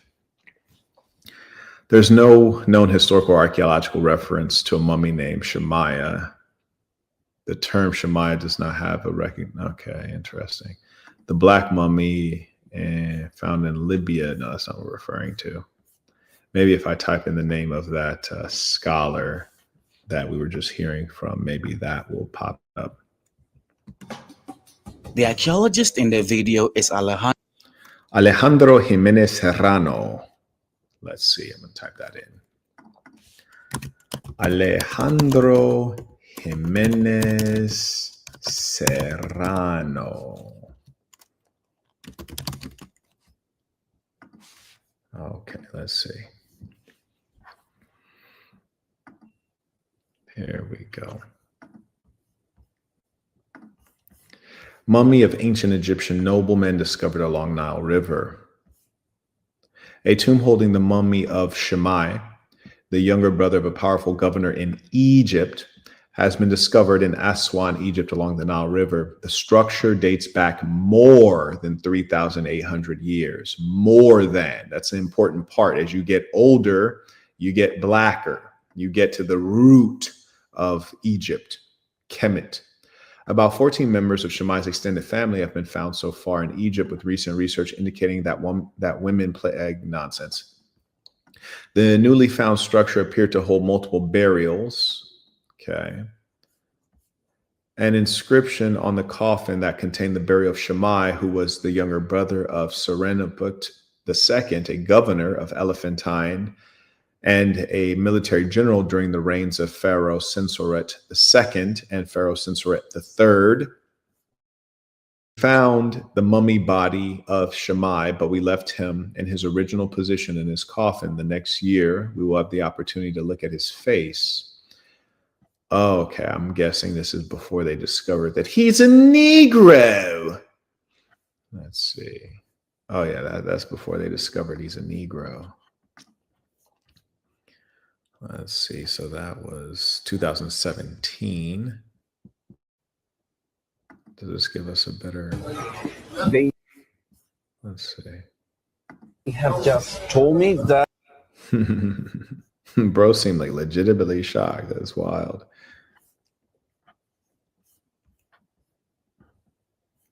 You know the funny thing, and let me know if this is funny to you guys. Is it funny that they seem to not want to, there's not any news sources that want to concede this? They don't want to admit that they're finding black rulers in Egypt. Why does it seem buried? Why are there no major sources picking this up? You see it on Quora, you see it on Reddit, but you're not seeing it on any major sources. Wow. Kind of strange. And all of these are from 2017. So it's like as soon as they found out he was black, they just like stopped covering it. Now, listen, you might be like, Marquette, like, come on. No, really. I mean, that's weird. It's not well documented. And I tend to think that that's for a reason. I mean, it's really bizarre. Egypt is apparently a very fascinating place. So, question is, why is this so poorly documented? Anyways, I acknowledge the first bowler alert. Shout out to Passion for Reconciliation by PayPal writes, from We Woke Now in support. Appreciate you. Shout out to the real ones. Yes, indeed. We apparently doing the Lord's work here because this is information that has been suppressed. Shout out to Ernest came in supporting, and Frank is back yet again. Came in using the Stripe link in the description. We are carrying on. Now let's shoot back. It looks like this one is winding down. Let's shoot back to our video on the Kingdom of Kerma. Thus we see that these lands of the southern Nile were not to be overlooked. Generations of northern pharaohs had to respect the threat from Nubia, which would raid or invade their lands during times of weakness. But the relationship cut both ways, and when Egypt was strong, it would be the one to push the offensive beyond the First Cataract. It is these ebbs and flows in history that would over time mix the cultures of these two regions that were otherwise geographically distinct. For instance, in the 1900s BC, Middle Kingdom Egypt extended its boundary south to the Second Cataract to establish new trading outposts and mining operations. We hear of many border wars and raids during this era, while also seeing a substantial uptick in the development of heavily... I also want you guys to take note that we're seeing this interplay between Egypt and Nubia. The question is, are we seeing any interplay between ancient Egypt, or rather Kemet, and anywhere in the Middle East? Are we seeing any interplay between Kemet and anywhere in Europe? And really, I want to go farther back in history, and it's almost like a fear, apparently, of the Egyptologists to take us farther back. I want to talk 3000 BC. I want to talk, that 4 to 3000 BC range. It seems like they really don't want to deal in that. And of course, it's a harder time to report on because the historiography is more sophisticated. You have fewer records that are harder to find because they're more ancient. But these are really critical things. Shout out to Luis. He writes, wow.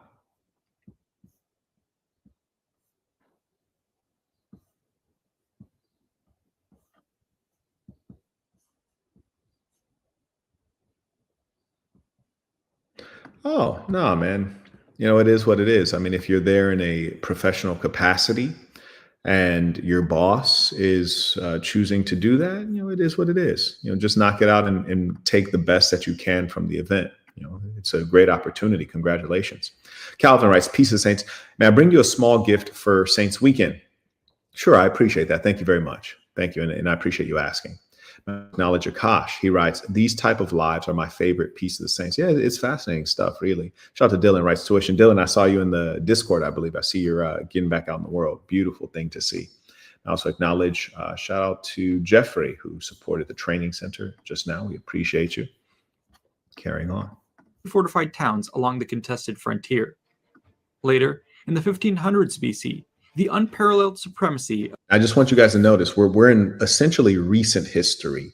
We want to get to the 3000 BC. So we're going to have to do a different video and talk about that a bit later.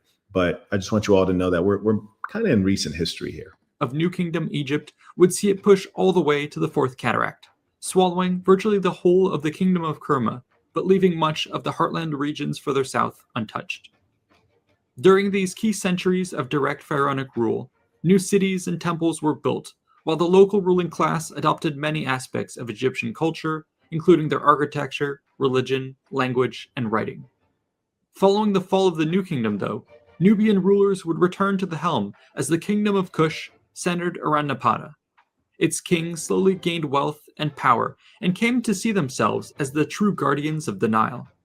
Thus, when the northern pharaohs once again fell into a state of collapse, the kings of Kush... Now, this is really rough in as much as they're going so fast that there's not much to learn. So he says, when the Egyptian pharaohs fell down, well, why'd they fall? Why'd they fall? So really, it's of minimal value what he's actually sharing here. So let's get out and let's see if we can find another source. Now, here's the comedy. That video, mind you, was about the forgotten Roman invasion of Nubia. And that's in 24 BC, even more recent history. So let's see if we can go farther back. This looks like a good one. Lost Kingdoms of Africa, 1 of 4, Nubia. Okay. Oh, maybe this one is even better.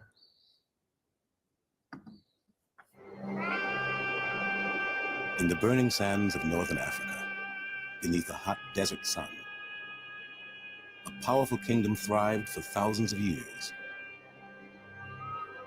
Strong kings and queens built massive temples and buried their dead in pyramid-shaped tombs. But this is not Egypt, and the people who made these monuments were not ancient Egyptians. This is the Sudan, the largest country in Africa and the birthplace of Nubia, a golden kingdom nourished by the Nile. At that time, it was the largest country of the whole world. It was an empire, a real empire. An empire with a language that scholars still can't read. Oh, wait. Are you saying that the Sudanese had a language? I could have sworn our everyday YouTube scholar Nick Fuentes said that the Africans didn't have any language, written language. Fascinating. So apparently bro was lying. Oh, shocker. Lost in the shadows, the history of ancient Nubia has remained a mystery until now.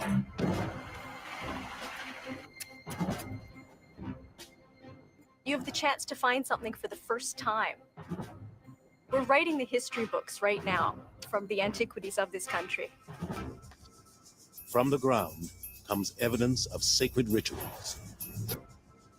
From the ground comes evidence of sacred rituals.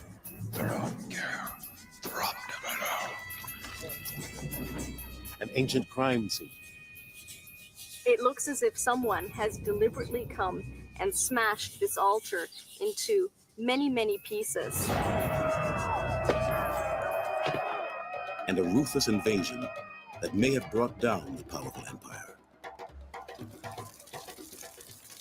And that's a really important thing to understand about ancient history is you can see what happened, but you cannot see why it happened. You can see the invasion, but you won't know the motivating force of the invasion. You can see the religious artifacts, yet you cannot see why a religious ceremony occurred, or the things that you really want to know. And the unfortunate thing is you'll see the Muslims and the Arabs and the Christians and the whites will speculate, or they'll put their own spin on it using their religious texts, which are fictional. Turning detective, these archaeologists will use it and bring to life Nubia.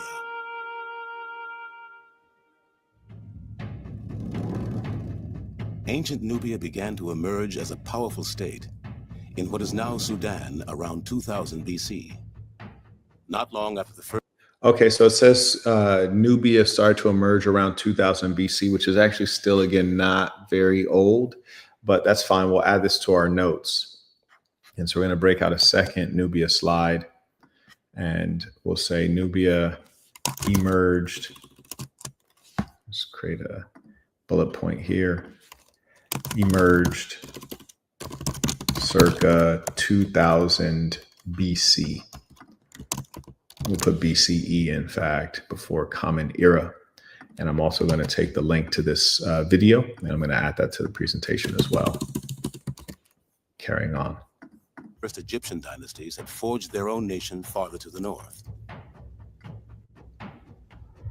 From the beginning, Nubian rulers and their formidable armies of skilled archers were perceived by the Egyptians as a force to be reckoned with, and a dangerous competitor for control of the southern reaches of the Nile. For many years, Egyptian pharaohs held sway over their southern adversaries. But there came a time when the Nubians turned the tables and conquered Egypt. Rivals at war, partners in trade, the history of these two nations would be intertwined for millennia. Today, it's the Egyptians who bask in the limelight, But the story of one of their greatest rivals is beginning to emerge from the shadows. The Nubians were African, sophisticated. Now, I want you guys to listen to the language. He says the Nubians were African, which almost suggests alternatively that the Egyptians were not African, even though they're in a place called Africa. And this is the level of deceit that you find from the whites and the Arab historians. The Nubians were African, sophisticated and artistic. They flourished independently of Egypt for thousands of years. Rich veins of gold brought Nubian rulers great wealth. Artists excelled at fashioning the precious metal into jewelry, and potters, architects, vitalized Egyptian traditions. Today, Sudan has nearly 3 times as many pyramids as Egypt. Now that's important. Now, who's really the pyramid building culture, and what was the origin of it if Sudan has 3 times as many pyramids as Egypt? So I'll say today Sudan has 300% the pyramids of Egypt. That's a lot. Now, here's the thing that's weird to me. If Egypt got started first on the pyramid building, if Egypt is the origin of the pyramid building culture, the pyramid building race, why don't they have more pyramids? And if the Arabs are really the Egyptians, where are their pyramids? If the Europeans are really the Egyptians, where are their pyramids? So it just shows the blatant theft of history. When I think about all those powerful kings who ruled over the Sudan, I like very much that those people would have been my ancestors. Always I feel I am part of them. Excavated Nubia's magnificent tomb 20s. Now, do you guys notice every time the scholar shows up, it's a white person? And that's no disrespect to them. I mean, shout out to them for being fascinated. But of course, we have to have a suspicion, unfortunately, due to the behaviors and the biases we know to be inherent to these people. By the way, shout out to Gary supporting the work, came in via the Stripe link.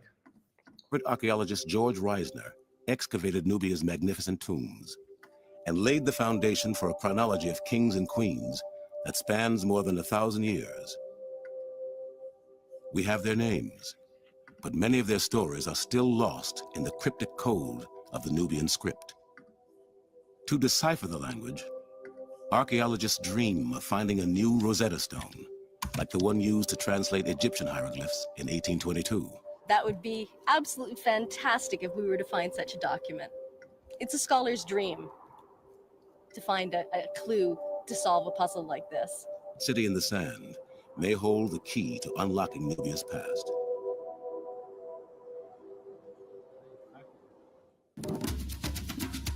Archaeologists Julie Anderson and Salah Ahmed must travel 220 miles north of Khartoum,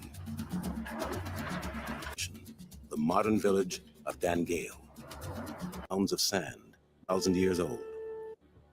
It's a well-preserved Nubian city, 2,000 years old, and some 24 football fields in size.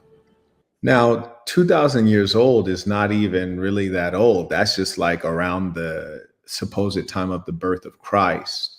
So we're not really talking that old. So it's a lot less interesting. European explorers passed through this remote corner of northern Sudan in the 1800s. They left record of red brick rubble-strewn mounds. But it wasn't until Julie and Salah explored the site 3 years ago that the existence of an ancient city was finally confirmed. We started digging, and in the first 20 minutes, we found what looked like a floor, and we started clearing it off, and then we found the edges, and we realized it was a huge wall we were standing on. It wasn't a floor at all. It was quite... Now, why do you think that such a city may have ended? Perhaps war, perhaps famine, perhaps climate issues. There are various possibilities. But again, we're not ancient enough So I'm going to leave this source and I want to go to another one to see if we can get more ancient. Happy to keep going. It's up to you guys. If you want to keep it rocking, we can do so.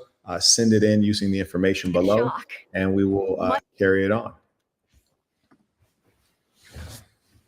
Or the information in the description of the YouTube video.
For those of you who like this kind of content, I highly recommend that you subscribe on kick.com/MarquetteDevon, because that's where we actually do this.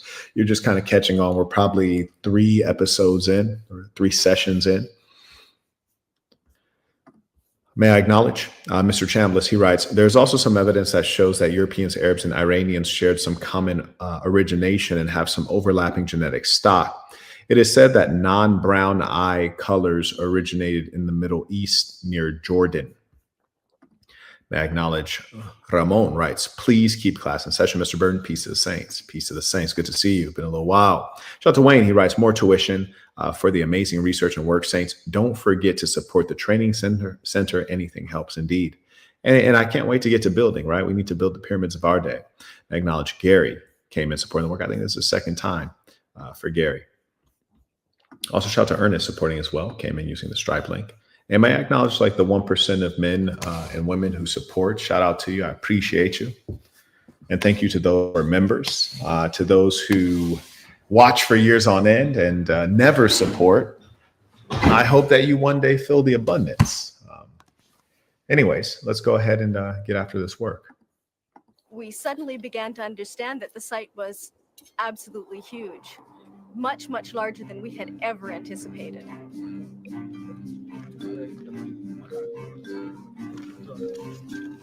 Unearthing the city will take many years. You know, again, I want to emphasize to everyone that you see the blacks are the workers, the whites are the thinkers and the researchers. And this is a result of the mindset of blacks and how they choose to allocate their time and capital. And this is why SAS in Africa is important, to raise up the level of thinking of people around the world, all of humankind. A huge workforce and the hefting of countless buckets of sand. In the Sudan, the team has found the remains of one of the largest temples in the Sudan. Julie and Salah don't know exactly when it was built, but they believe it is dedicated to the supreme god worshipped by both Nubians and Egyptians, the ram-headed Amun. Now, this is really bizarre, right? And also it goes in line with what I'd mentioned earlier, which is the eternal war of race and religion, right? The white Christian versus the Arab Muslim versus the African sun worshiper. And I think it's curious that there's been an attempt to make Egypt not a part of Africa, separate Egypt from where it actually is and its cultural inheritance. Whereas we see that the Egyptians, those in Kemet, they worship the same God as those in Nubia. And there's no question if the Nubians are black, right? They haven't stolen their identity yet. So you have the Nubians and those in Kemet, the Egyptians, they all worship the sun god Amun. So I think this is a really important revelation. I'm going to add this to the notes here. It was built, but they believe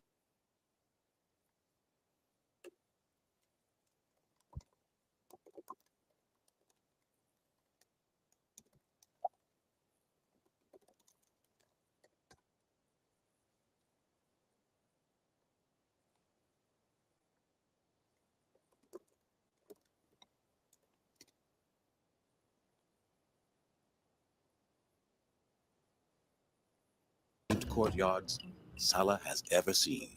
I'm actually sitting on the floor of the second courtyard of the Temple of Dangel. And as you see, it is a very beautiful floor, beautifully done, carved in sandstone. Look at this this person right here. He writes, seems a bit strange to pay for something free. Well, what's free? What's free? Things are only free if you're a freeloader, for example. Give me 1 second. You see, that's the kind of thing that's not very manly. And this is precisely what I teach against. I teach against the idea of handouts, against the idea of freeloading, especially as a man. I teach against it. It's evil. It's usury. There's only a certain culture that believes in usury. Yes? I'm not going to name which culture it is that believes in usury, but most cultures, they value the concept of pay what you owe. If someone's doing something for you, you would do something in return. There's very few cultures that try to use everyone. I'm not going to name which culture it is. So give me 1 second.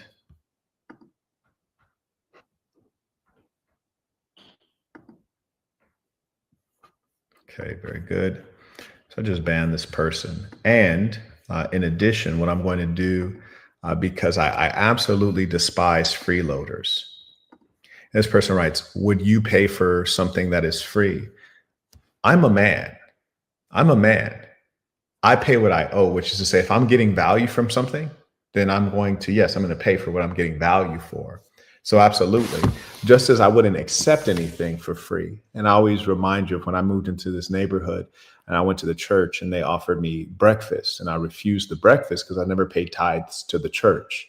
That would be me freeloading. And I'm so against freeloading, I wouldn't even accept a morsel of food because I've never one time paid tithes. I've never swept the floor at the church. I've never helped them do the landscaping because that's not what a man does. Women and children accept handouts. They accept freebies. Men do not. You pay what you owe. If you appreciate something, you support it. So in as much as that's the case, I'm going to do my last 30 minutes for the members only. So I'm about to create a new StreamYard link that I will post on the member sites. And this will be just for those who are members. They pay because I do not want to be used, just like you wouldn't want to be used either. Whether you work at CVS or 7-Eleven or whatever your job is, you wouldn't want to be used. So clearly you're getting value. That's why you're watching. If you weren't getting value, you wouldn't watch. So it just shows that you're at heart not a good person. You're a user. I don't even want to be around such kind of persons. So anyways, let's see. We're going to call this one.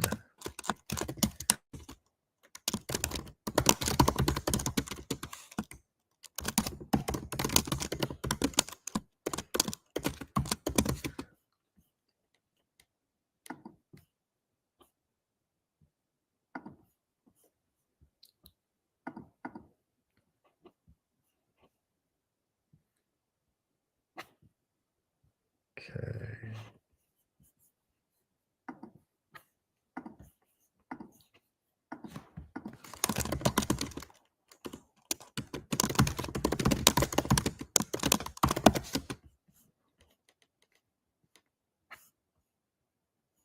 Today, so that's one for today, noon, 12:25. Adding a thumbnail real quick.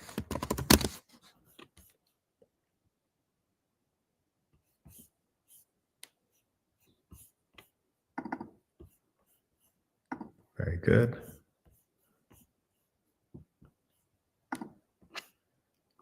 Excellent. So what I'm about to do is I'm going to post the link for everyone who's on the member sites. So you'll see the link go up shortly, and then we'll resume there.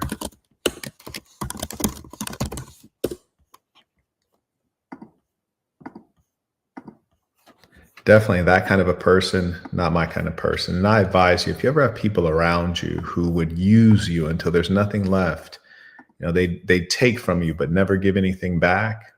Those are devils. Those are bad people. I often speak about good people and bad people. It's so important to separate yourself from bad people. And there's no expense too great to endure to get away from a bad person. Just their spirit alone is just utterly worth escaping. I'm just going on the member sites right now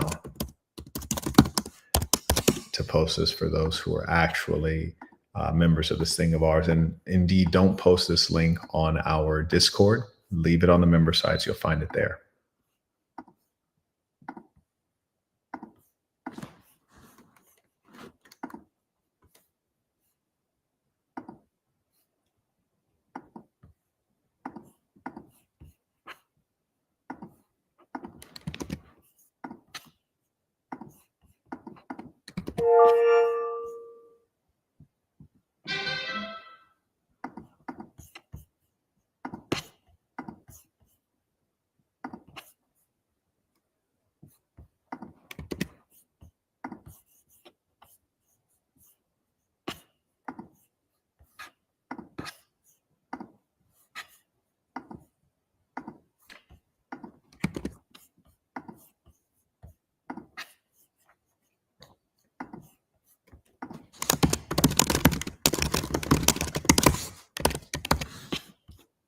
Okay, so for the members on Patreon, you should now see that link. For the members on assassin.com, you should now see that link. For the members on Marquettism, you should now see that link. For the members on Marquette Devon, you should see that link shortly. The site's a little different, so I gotta come in. Okay.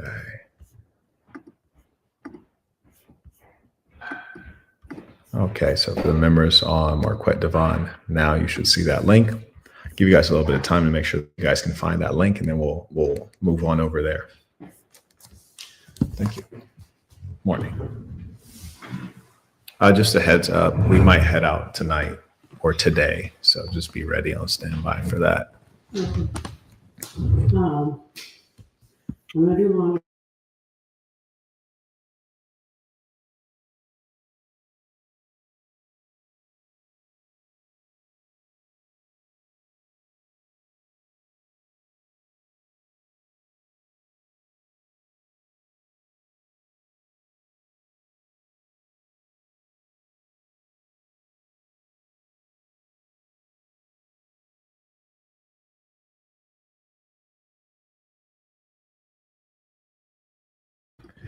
All right, folks, got the link. See you there. I'm on Patreon. I see the new post, but the link, but not a link for a live. Okay, let me take a look.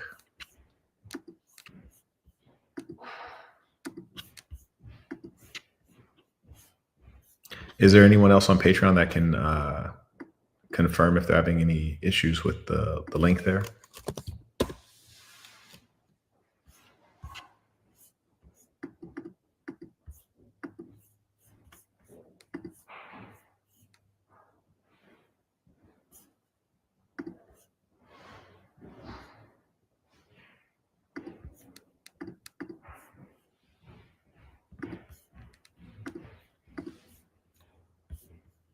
What's up on Assassin? Fantastic. I got the link. See you there. Okay.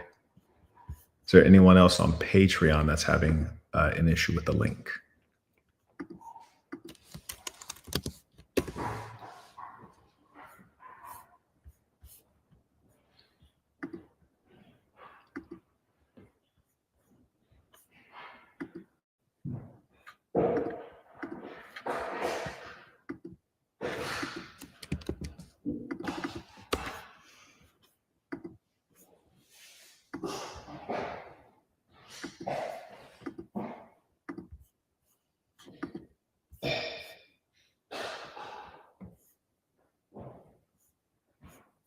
Okay, I'll try this.